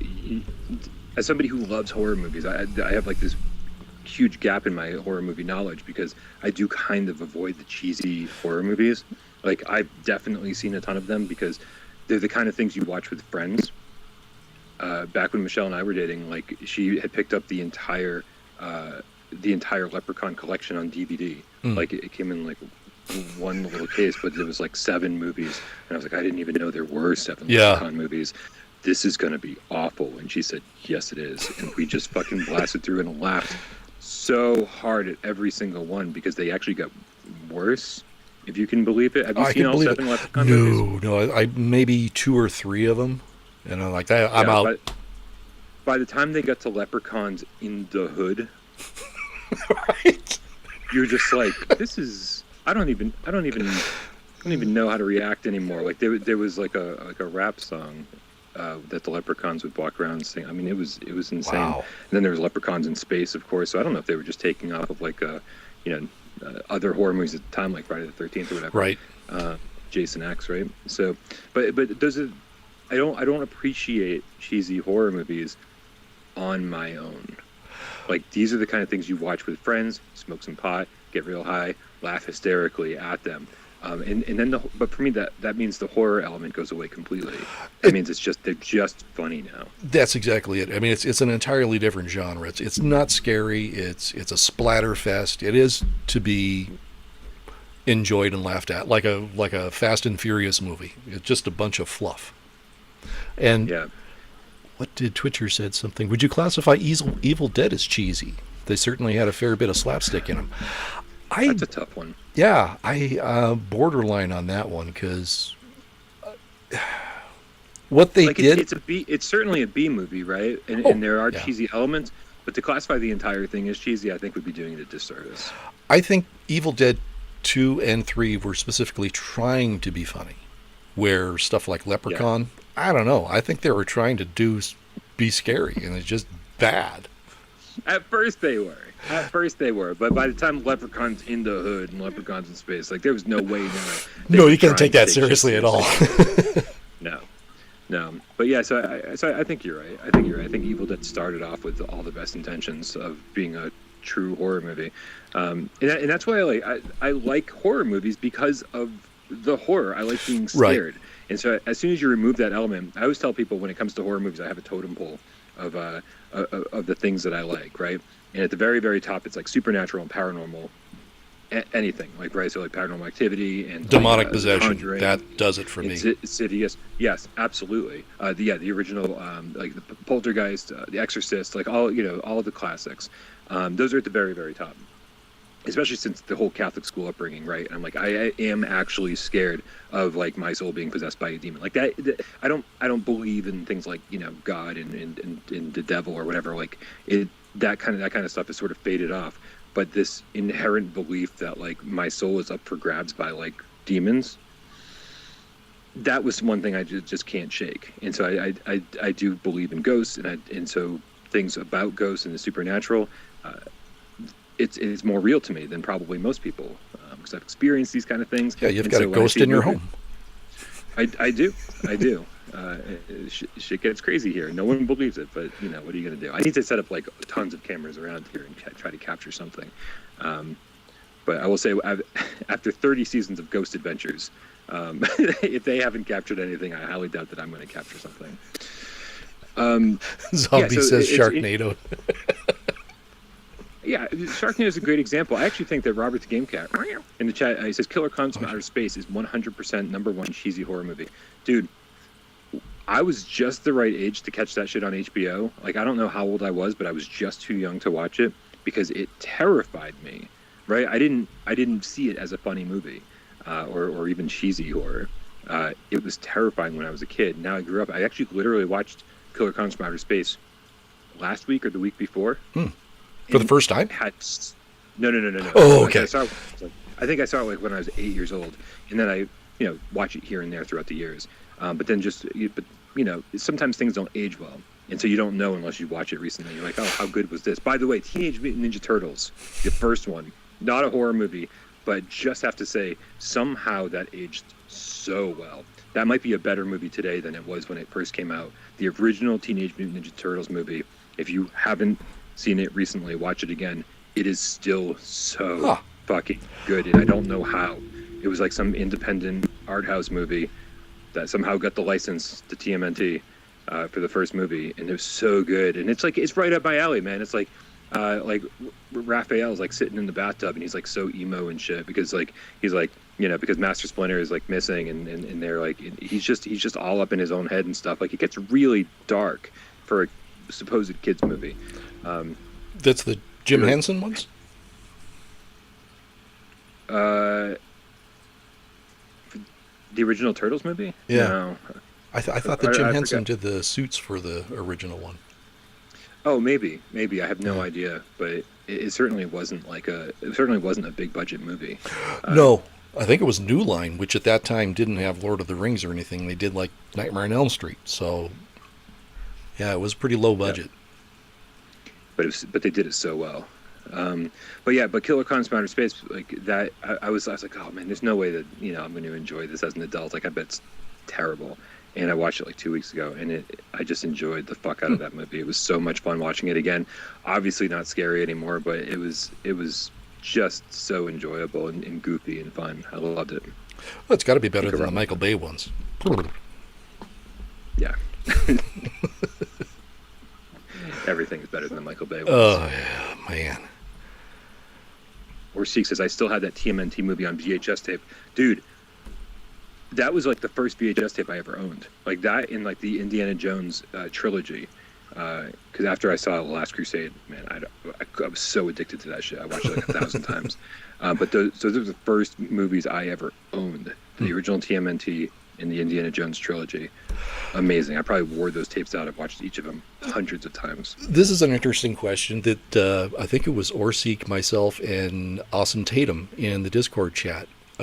Tatum had brought up, actually Orseek brought up, retrospectively, which is your favorite Indiana Jones movie?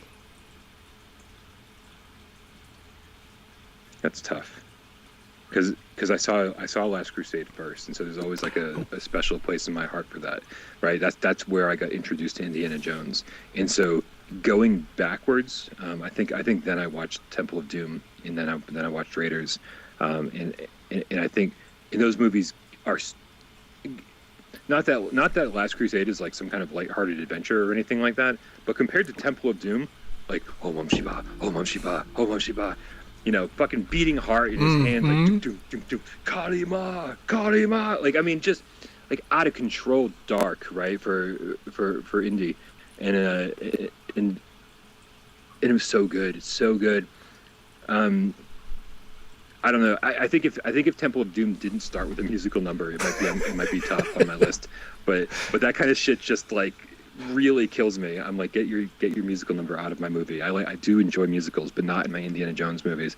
And so I don't know, man. Like Raiders is perfect from beginning to end, but because of the nostalgia factor, it's always going to be Last Crusade. And again, just I was talking about Maniac Mansion and Zack McCracken and the Alien Mindbenders, the early Lucasfilm games.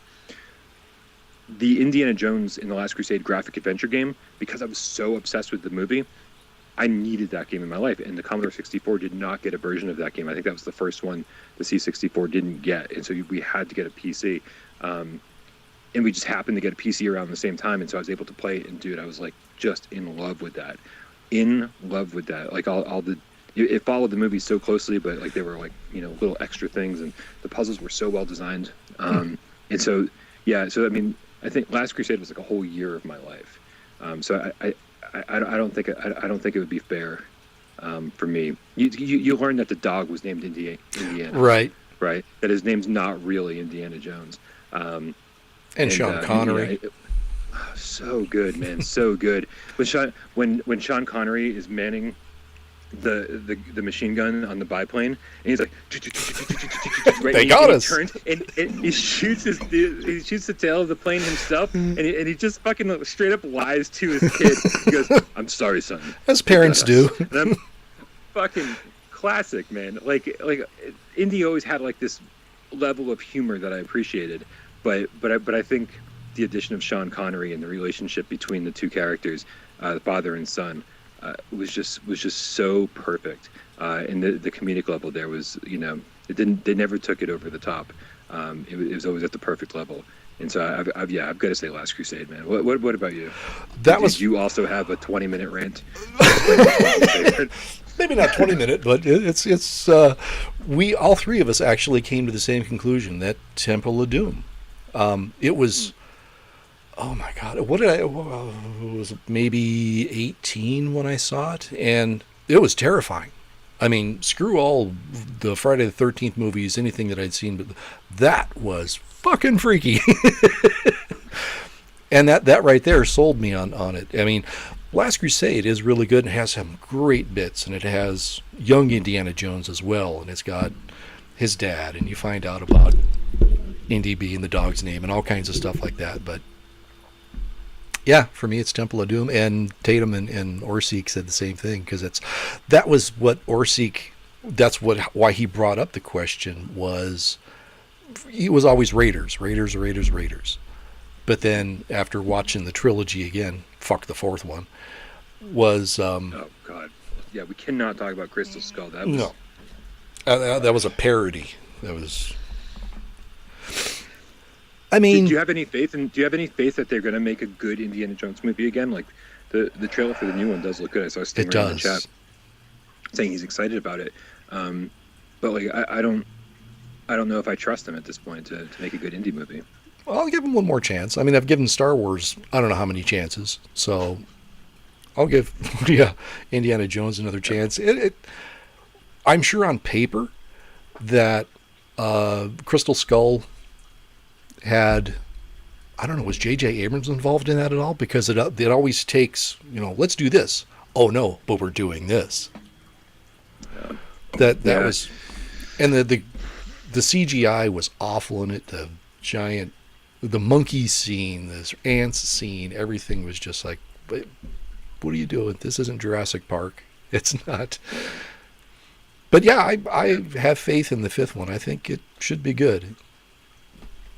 We'll see. I don't know how many more movies we're going to get from Harrison Ford, right? I mean, the dude's going to retire at some point. Yeah. And so hopefully he'll go out on a bang. Hopefully he'll go out with a good one.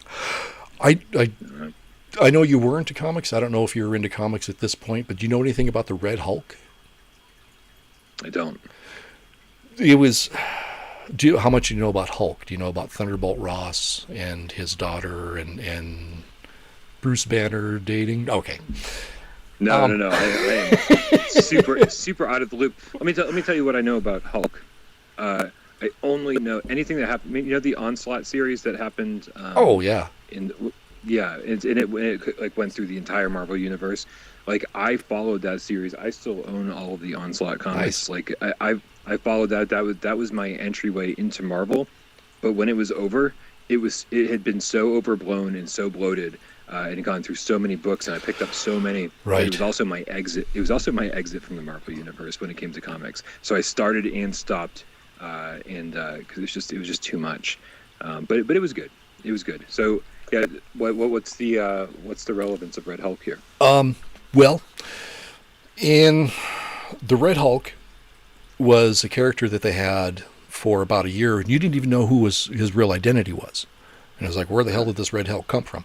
Turned out it was, spoilers, Thunderbolt Ross. It was Bruce Banner's girlfriend's dad, who also ran this big government organization. He's also in the Marvel movies, but you don't really pay attention to him.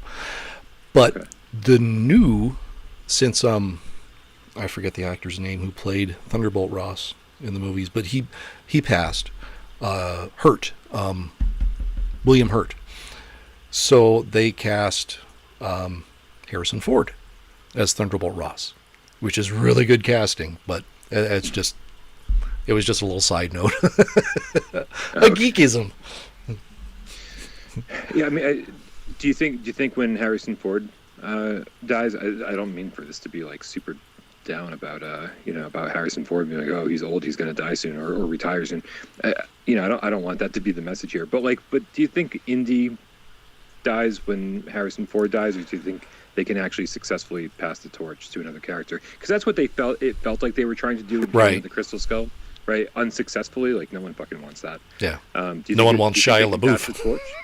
Yeah, no one wants Shia LaBeouf. Yeah. I think they could. One of the front runners for the longest time was Chris Pratt, and I think he'd be a pretty good Indiana Jones. Okay. But I don't know. There's money in it, so yeah, they'll make more. It'd have to be a really good script. Like you'd have to really sell the audience. You couldn't just be like, here's the new guy. You'd take some work to sell the audience, I think. And again, that's work that they didn't do in Crystal Skull, not appropriately. I'm just wondering what the hell the Dial of Destiny is. I mean, the other ones kind of made sense, but the Aztec, I don't know. I'm surprised they didn't make Fate of Atlantis, the video game. I'm surprised they didn't make that into a movie. Oh, That actually was a pretty decent script already. Like, yeah. It felt like a full-fledged Indiana Jones movie. All right. Horror cliches. Go back to horror real quick. Are you getting tired? Do you want to wrap this up soon, or?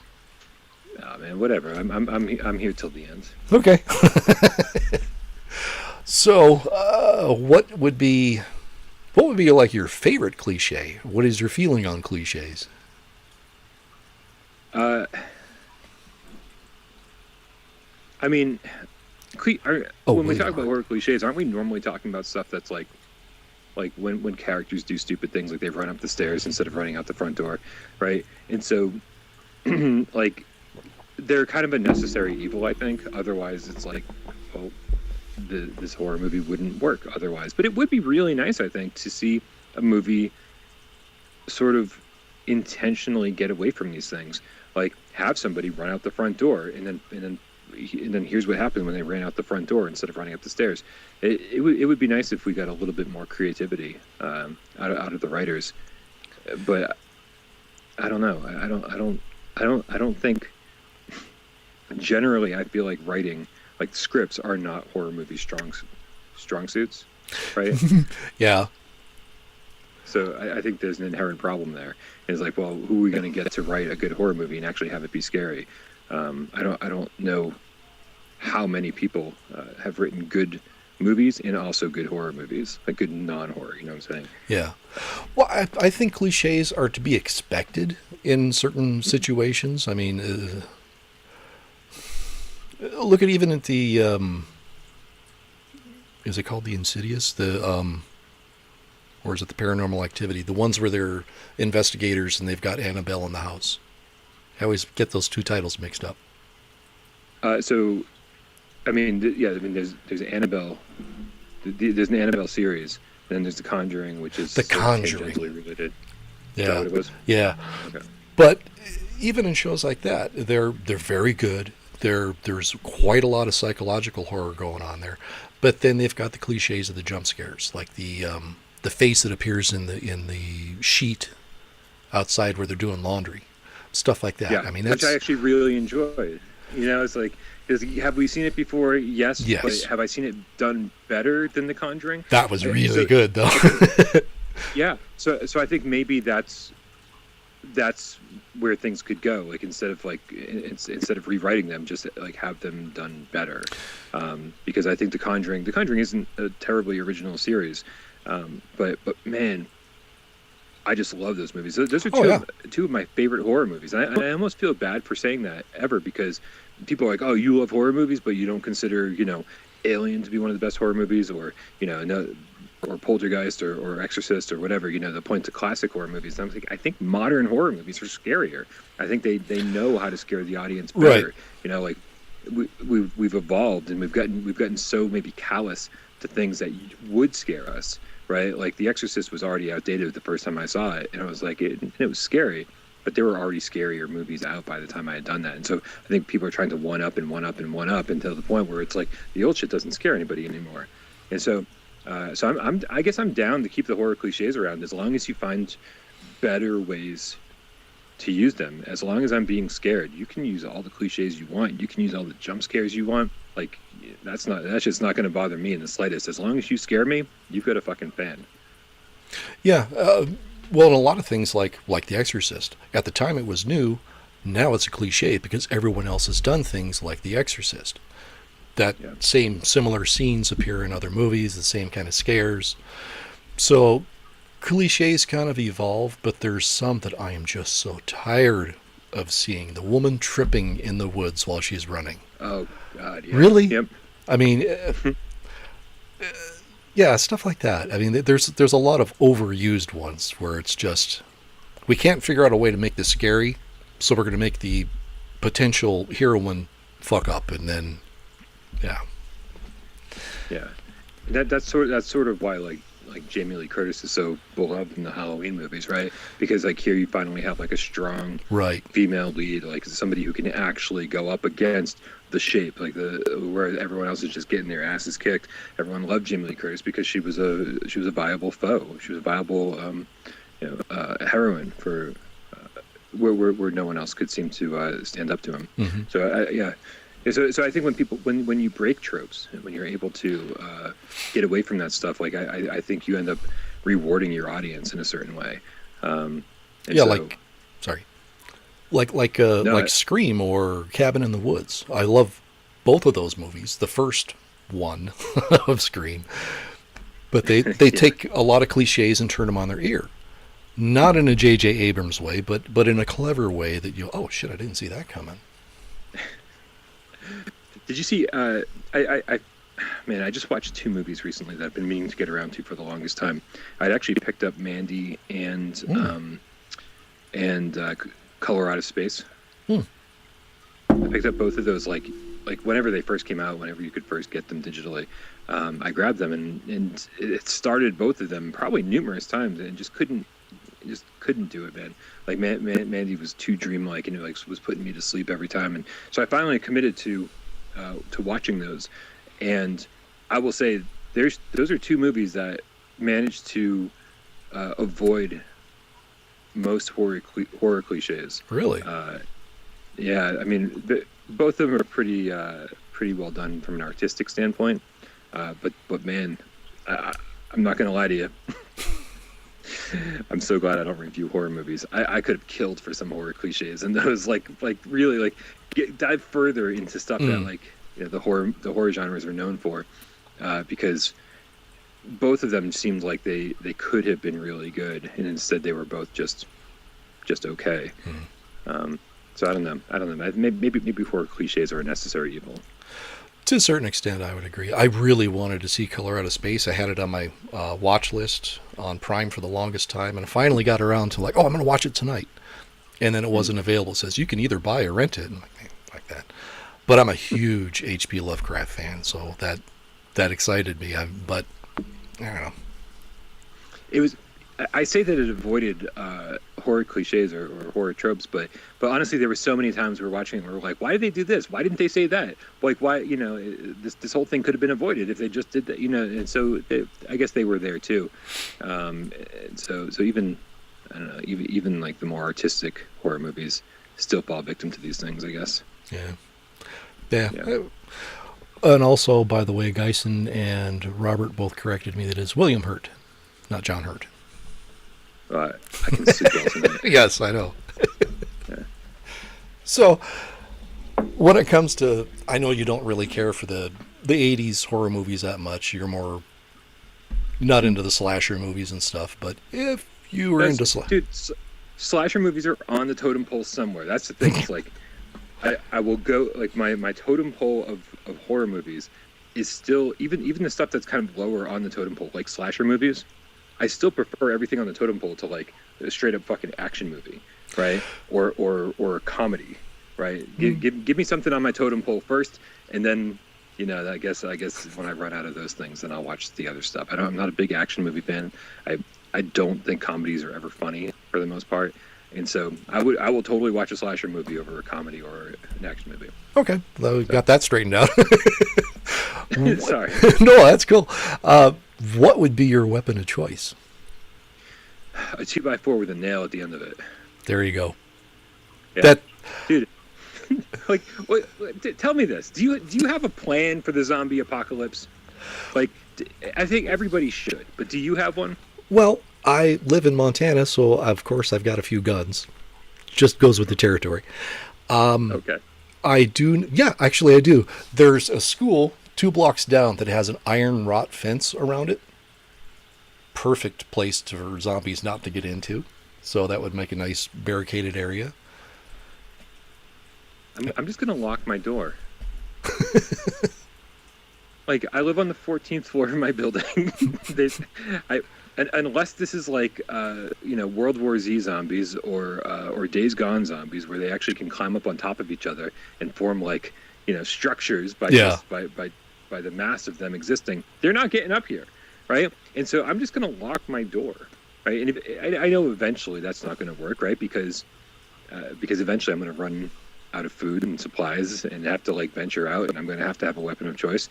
And I just feel like I've seen too many movies where the gun jams, which is probably a horror movie cliche in itself.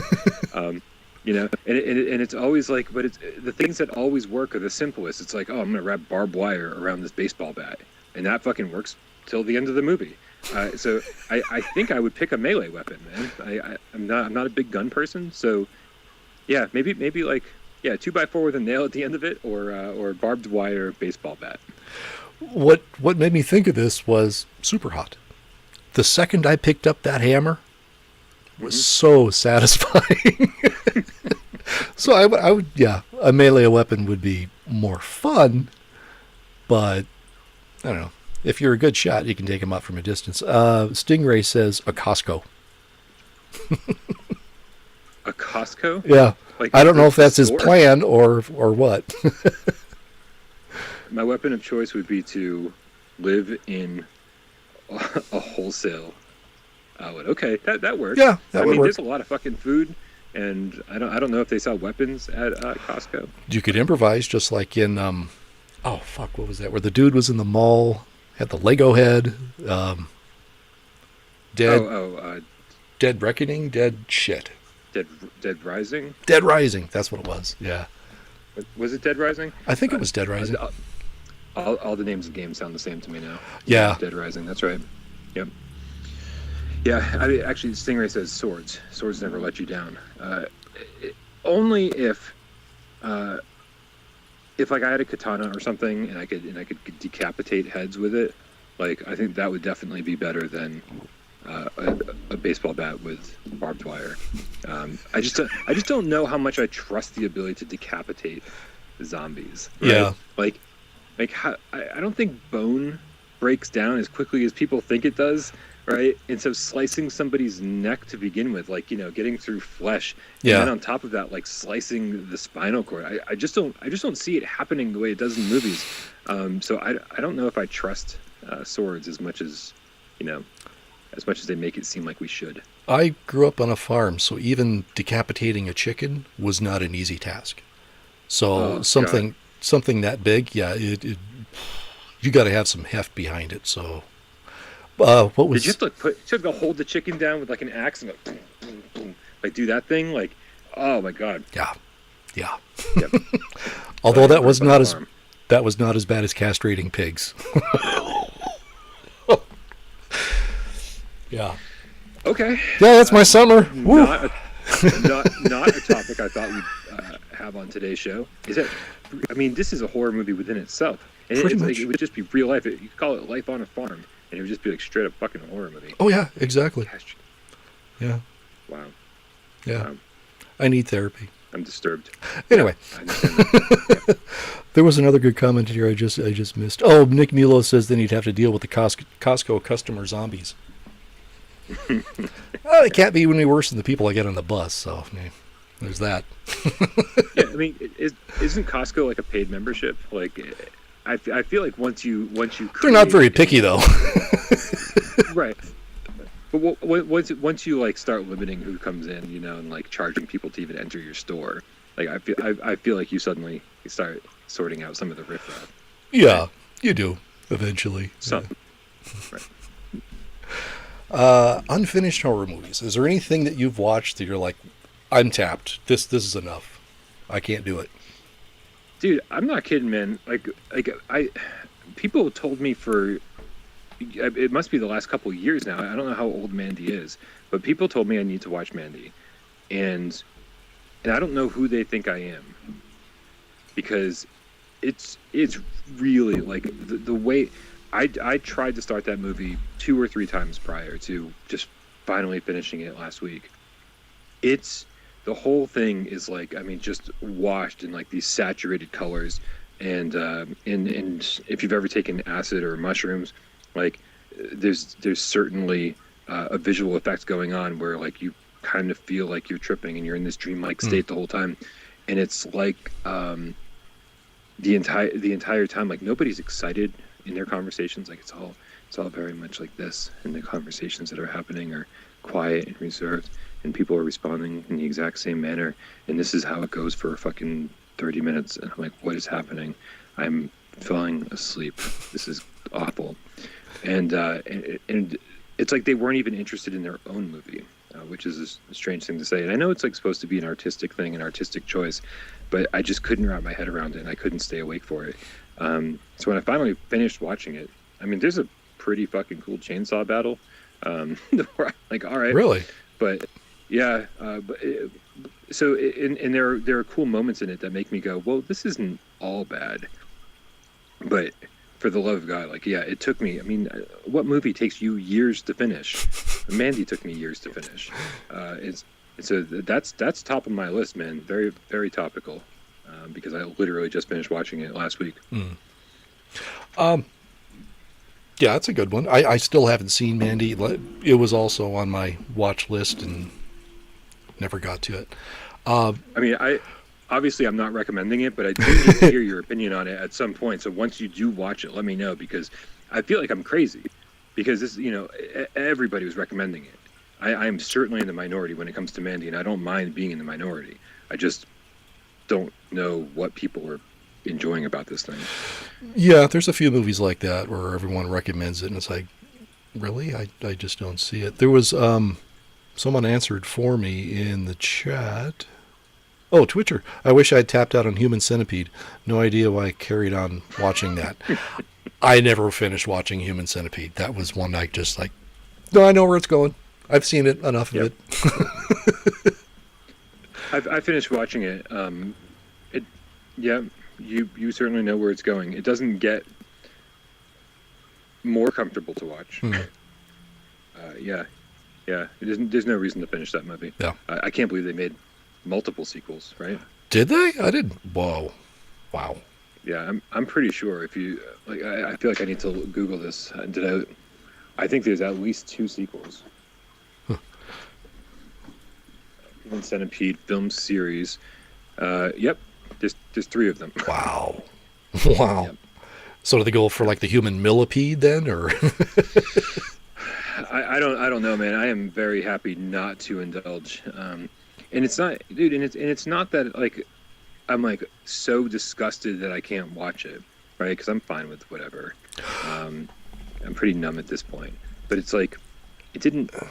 If it's going to be a horror movie, like it can't just be all gore, or it can't just be all shock, right? There's got to be maybe not a decent story, but like characters maybe that I care about. Yeah. There's got to be some good scary elements. Because when it's all gore, like there's so many. Whenever I say all gore, it sounds like Al Gore in my head, and I'm like, I'm not talking about global warming. Inconvenient truth. Yeah. So I do take issue with movies that are just like selling you selling you a blood fest, right? But not actually following through and making a real horror movie, Right. I think Human Centipede's sort of in that same vein. It's not a gore fest, but it's all shock and no substance. You might have been too young for this, showing my age.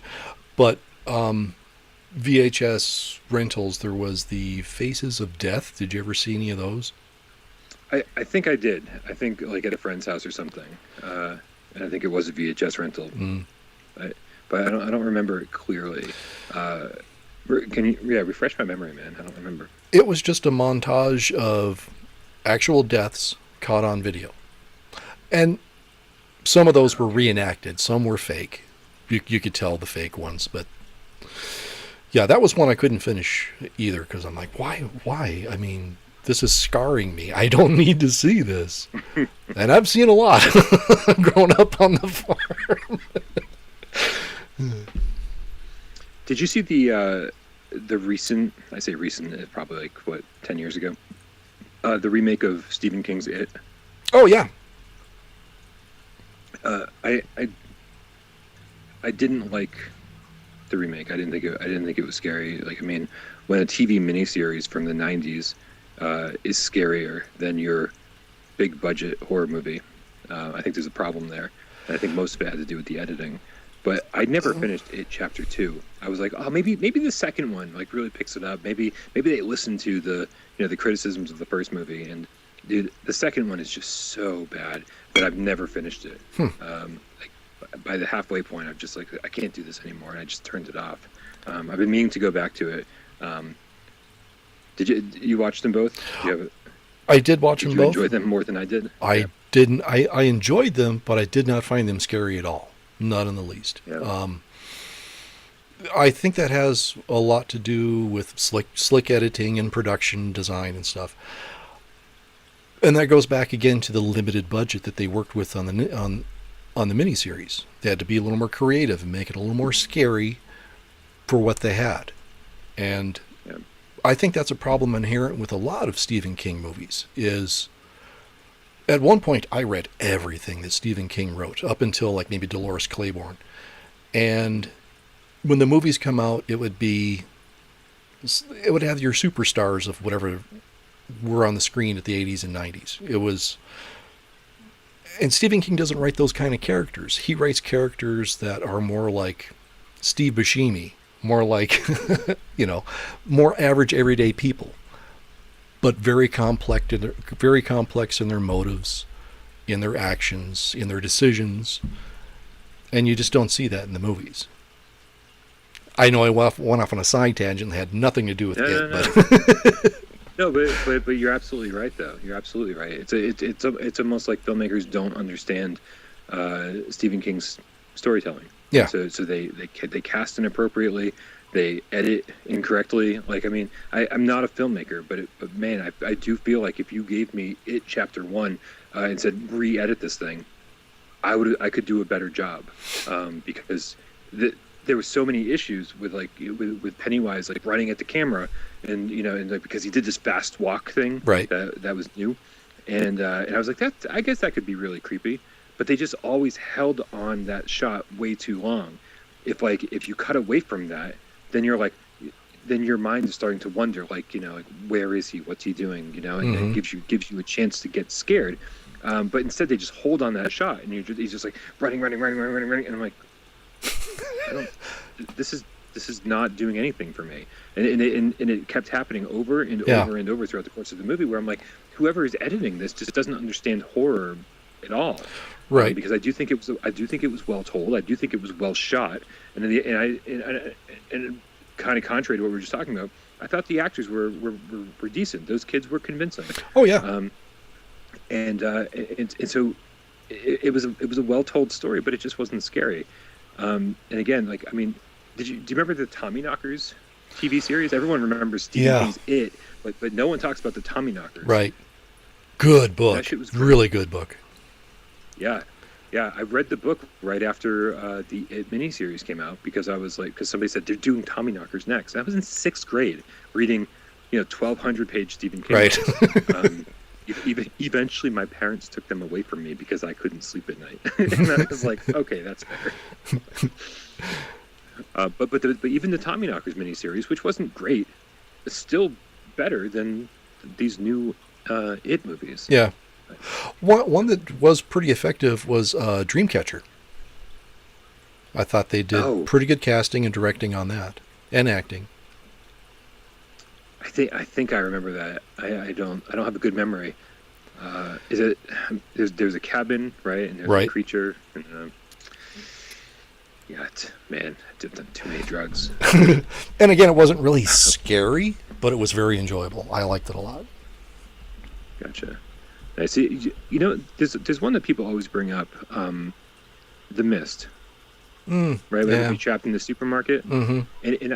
And I always felt like that feels like a TV miniseries from the 90s, whereas Stephen King's It from the 90s does not feel like a TV miniseries. It was just so well done. The Mist, to me, feels like a miniseries, and it feels like a not so good one. But people are really fascinated by that one, and it captured a lot of people's imaginations. That's one that just doesn't do it for me. I tried to watch it again recently, being like, oh, you know what? Everyone talks about how great this is, and I'm just kind of bummed out the whole time that it's not a little bit better than it was.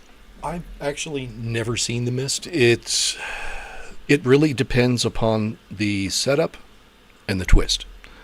And the twist was ruined for me right away before I even saw it. So I'm like, well, what's the point of even watching it? I mean, I feel like it was kind of ruined even too early in the movie. You know, like the rule. Sure, they don't show everything, but you know, the reason that Jaws was so effective, and this is an original thought by Bryan. This is something that, you know, they talk about a lot. Talking about Jaws, you don't show the shark in the first half of the movie. Right. Is that you don't show the monster right away, or, you know, loses impact. You build up the tension, you build up the fusion, and there's a scene early on in The Mist where they show enough of the monster, like that, you know, something's happening out in the mist, but you don't actually know it's a monster. You don't actually know it's like creature, like what could actually be happening out there. And so it actually like answers the question way too soon. It's like the mist could have just been this nebulous thing for an hour, and instead you're like, oh, there's an actual creature out there and it's just killing people. Yeah, didn't Cloverfield kind of do that too, where they showed the creature way too early? But then again, it was a found footage. I will say I fucking love Cloverfield. Do you? I feel like that was almost flawless in my book, because the thing is like I think that movie for me began long before I entered the movie theater, right? Because the promotions for that movie, the advertising was so good. The trailers, you didn't know what kind of movie you were going to see. You just knew that there was a mystery, there was something that was going to be scary, and it was found footage. That's pretty much all you really got from the trailer. So I felt like I started watching that movie 4 months before I walked into the theater. And so when they finally revealed what kind of movie we were about to watch, I was like, you're fucking kidding me. I had no, like it was such a cool reveal, because you're like, just because of the way that they set that movie up. And I feel like if you just watch that movie today with kind of like no precursor, without getting excited from the trailers, and then finally getting that reveal when you did, it probably wouldn't have the same impact if you didn't experience it the way that we did. But I kind of thought it was perfect, honestly, despite the fact that I just said Jaws. Well, even Alien did that too, to really great effect. And dude, one that didn't do it to great effect was the Godzilla. Yeah. They skipped entire fights just to like show his tail slithering away. It's like, come on. Well, see, Robert the Game Cat in the chat makes an excellent point. He says you only see glimpses of Clover. Right. It's only in the last 20 minutes or so that you get a good look at it, which is true. It's true for something that's, you know, the size of a building. Somehow, it only works because it's a found footage movie, right? Because these people, you know, they've got big buildings in their way and they have no idea, and that's not the only bad guy in the movie. Right. I don't want to spoil it in case somebody hasn't seen it. There's other shit going on, and that's surprising. And so, like, when you think that you're just trying to get away from this big monster, and there's other stuff that now you have to be scared of, it kind of keeps the suspense level high. It says, well, what else is out there, right? What else do we have to be worried about? Did you ever see 10 Cloverfield Lane? I did. I loved Cloverfield so much that, like, I just, you know, I watched all the Cloverfield movies. I mean, it does. I mean, it's a great movie. Right? It's good. Like, but it's, you can tell it wasn't meant to be a Cloverfield movie. Right. So they kind of shoehorned it in, and the same with the Cloverfield paradox. Yeah. You can just tell that they were like, we're just going to capitalize on the Cloverfield name and shove some shit in there or change the title. Yeah. I mean, I would kill for a true sequel. Yeah. Yeah. Yeah. The Cloverfield paradox was kind of a comedy. Oh, was it? Because that Scottish I never actor. pick up on comedic elements. We were just talking about The Menu recently in voice chat over on Discord. And, damn it, I want to see it really that. is. Yeah, I mean, you know, you'll probably enjoy it more than me, because I don't pick up on the comedic elements, things that are supposed to be satirical. It's like, okay, guys, I get the satire, but like I don't enjoy the comedic elements of it. And sorry, there's been sirens on my end like for the entire show. I know. Like it's been non-stop over here. So if anybody's watching this that doesn't watch Gamescast Live, I apologize. Like, the sirens are always on my end. But yeah, now I don't remember what we're talking about. What were we talking about? Sirens. No, shit. What were we just talking about? I think the coffee's kicked in. I feel like we're high. Yeah. Anybody? We were talking about menu. The menu. The Menu, right?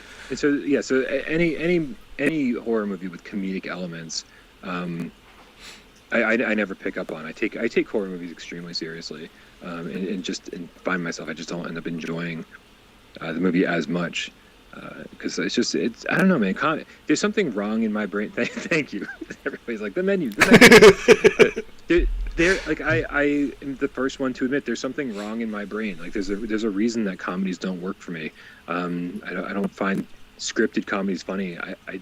When we try to shove comedy into another genre, I don't usually enjoy that. And that must have happened later in life because, like I was just saying, I really enjoyed the comedy in something like The Last Crusade. But stand-up comedy is like I fucking love stand-up comedy, right? And so like I'm not completely without humor, like but it's just very specific what I enjoy and what I don't. Yeah, so when it comes to the Cloverfield paradox and saying what exactly about it you said it's basically a comedy. Why do you say that? Because I'm totally lost. Well, the Scottish character in there, he was like the comic relief, and he was like the hero. Okay. I mean, yeah. That's funny. I don't remember anything funny about the Cloverfield paradox. I'll have to go back and watch it again. It wasn't really funny though. It was trying to be funny, but it was Oh, yeah. I don't know. Reboots. Reboot everything, Henry. Well, I'm totally fine. Reboot everything. It's time for everything old to be new again. I'm fine with it. So many people are against reboots. Fucking reboot everything. Some of them are going to work. Some of them are going to fail. I'll take it all. Right? Let's do it.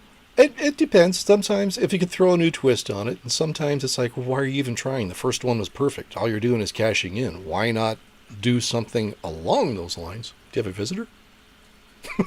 I know. Tornado sneezed. Oh. And I was just like, you okay? I think she sneezed in her sleep because she's just like in the exact same position she was a second ago. Huh. Yeah, Angel's sleeping by the fish tank. Been there all day. Oh, who's Angel? My tabby. Okay. Nice. I think when I did the video voting for Star Trek Bridge Crew for the VR Game of the Year, yeah, or no, the top 50, yeah. That's what it was. Yeah. Yeah. Go ahead. Yeah. I mean, we've seen so many reboots go bad, right? That I probably shouldn't say reboot everything. I think, you know, we've sort of learned our lesson. But I mean, there's also really good ones, right? Or seeks like reboot Indiana Jones even. Fucking yeah, let's do it. Yeah. Like I'm okay with it. Like, reboot Das Boot. Don't even like I don't. I'm just scared like that in this new Indiana Jones movie they're going to yet again try to pass the torch to a new actor, a younger Indiana Jones, and I'm sort of like, you know what, just fucking scrap the whole thing and just start with a different actor, start with a different character, reboot the entire franchise, and so that a whole new generation is going to associate Indiana Jones with a different actor. Like don't try to pass the torch, don't try to make it a sequel / reboot. I kind of hate that. It's just like the like when they rebooted Nightmare on Elm Street. And that is almost universally hated. Yeah. And I fucking loved it. Really? I loved it. They went into Freddy Krueger's backstory was horrible in that, but the actual scares and it was shot wonderfully, I thought, and I thought the whole thing was very tense and like, you know, the kid being scared to go to sleep. This is the point of Nightmare on Elm Street, and I think they captured that really well. It wasn't the greatest thing ever, but I really enjoyed it. And they were taking it seriously, which is something that, again, as somebody who doesn't love cheesy horror or real comedy in any way, shape, or form other than stand-up, this is what I want Nightmare on Elm Street to be. This is what I want Friday the 13th to be. This is what I want Halloween to be. This is what I want all horror movies to be, is fucking serious shit, right? And so somebody out there is me and said, hey, we're going to take Nightmare on Elm Street and make it the thing that Bryan Paul wants. And they actually, in my book, succeeded. They should have saved all the Freddy Krueger backstory stuff for the sequel. Right, they should have just focused on the kids who don't want to go to sleep because they're scared they're gonna die. They should have focused on that. But really, no movie's perfect, and I think what we got was actually pretty damn good. That's a pretty valid point. I mean, they did very much take it seriously, but it's I didn't feel that that's what the Freddy Krueger character was. He was a comedian. It's kind of like to me, the Nightmare on Elm Street reboot was kind of like the Joker in Suicide Squad versus Heath Ledger's Joker. If you can get that analogy, I mean, it's one was like that's not him. That's not the right guy. Who was that? That was Jared Leto in the Suicide Squad one? Right. Yep. I actually didn't mind him. Like I was like, this is obviously isn't Heath Ledger, but no one's ever going to be Heath Ledger again, right? That he was the ultimate Joker, but I didn't. So I sort of appreciated that he wasn't trying to do a carbon copy of what Heath Ledger did, because we'd all look at it and go, well, you're not as good as Heath Ledger doing the exact same thing. He had his own take on it, and so I was like, kind of dig what he's doing. I kind of enjoyed that he had a different take on the whole thing.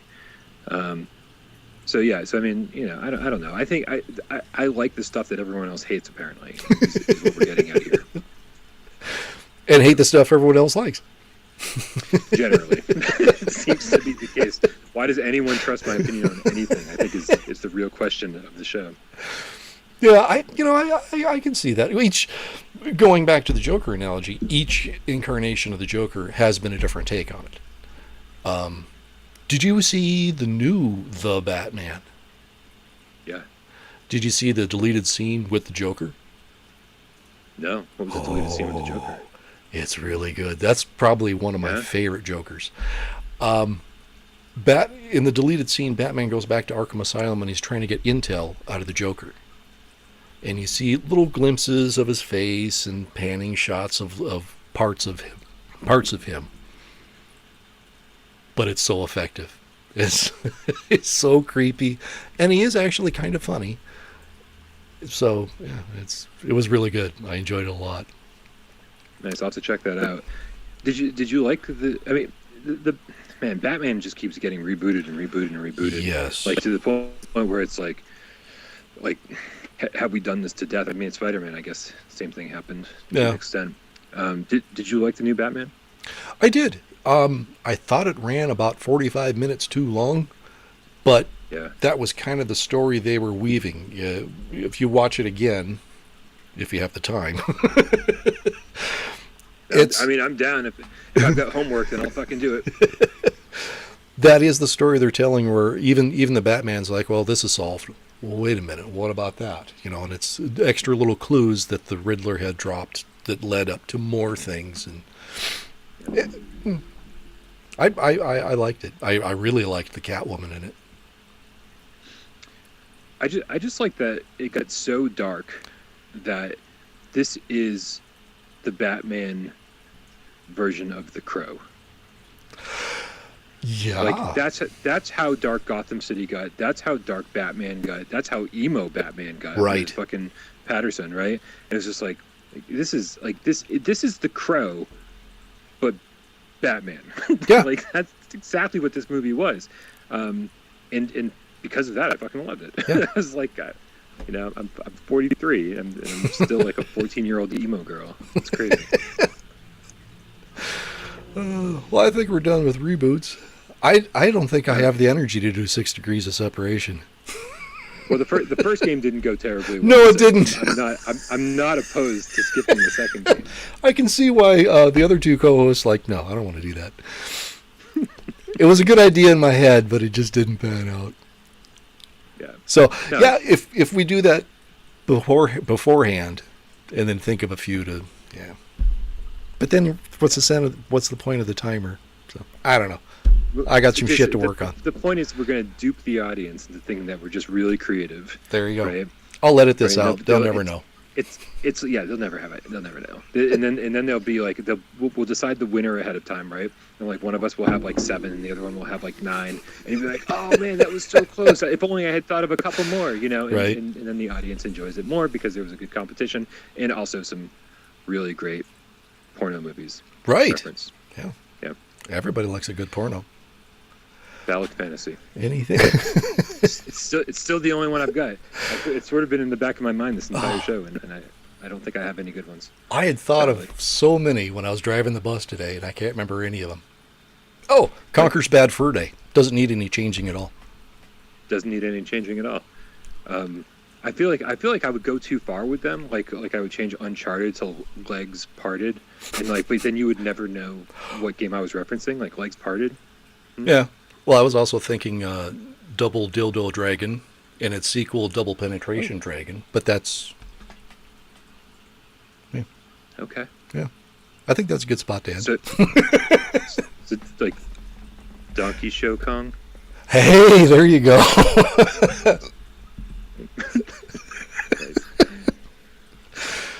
So how do we end these shows, man? Like I feel like this is the show that never ends. It goes on. It kind of does, yeah. But it ends with me thanking you profusely for showing up. This really means a lot to me. I'm glad the cats showed up. I had an actual show, and this warms my heart. I was really hoping that some people would call in and join the conversation on Discord, because that is the great thing about your format, right? Is that you get to have people call in, and really it's something I would love to do on Gamescast Live, but then those shows would turn into 7-hour ordeals, and they're already way too long, as you know, the guy who timestamps the whole thing. But I mean, it would be fun to do kind of bring viewer takeover back or something, and do a once a week viewer call-in show, and so I think that's what I love about this. I love about this, and unfortunately, the one thing that the thing I love most about your show is the thing that no one takes advantage of. Right. So maybe we just need to spread the word a little bit more. Yeah. And get more people watching. Yeah. Well, everybody is this is the first time a lot of people have actually seen the show, so they are a little hesitant to call in because they don't know how it works and whatnot. And shit, there was another point I was going to make there, but I think the coffee's either wearing off or I don't know. But no worries, man. No worries. Thank you so much for having me. This was a lot of fun. Like I said, not having to run the show and just be able to kick back and talk about things that I love is really nice. Cool. I like the change of pace. Well, the next show I do, you can be one of the callers if you want. Oh, there you go. I will definitely call into your show. I promise you that. And as far as when the next show is, I really don't know, because there could be more overtime coming up. I'm not sure if this is a good time for the cats or anyone watching the show. You can leave a comment afterwards if this is a good time or you'd prefer a different time or day. I was doing Sundays about this time, but no, whatever works.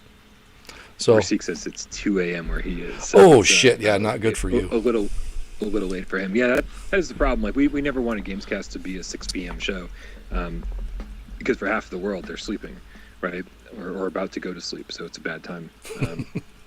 So that it's always tough. And then if you do any earlier, people are still at work, and for people on the West Coast, they are actually still at work. So there's no perfect answer. Yeah. So, okay, cool. Well, thanks again. Thanks, Game Cats. Thank you, Bryan. We'll catch y'all later. Live long and prosper. Bye.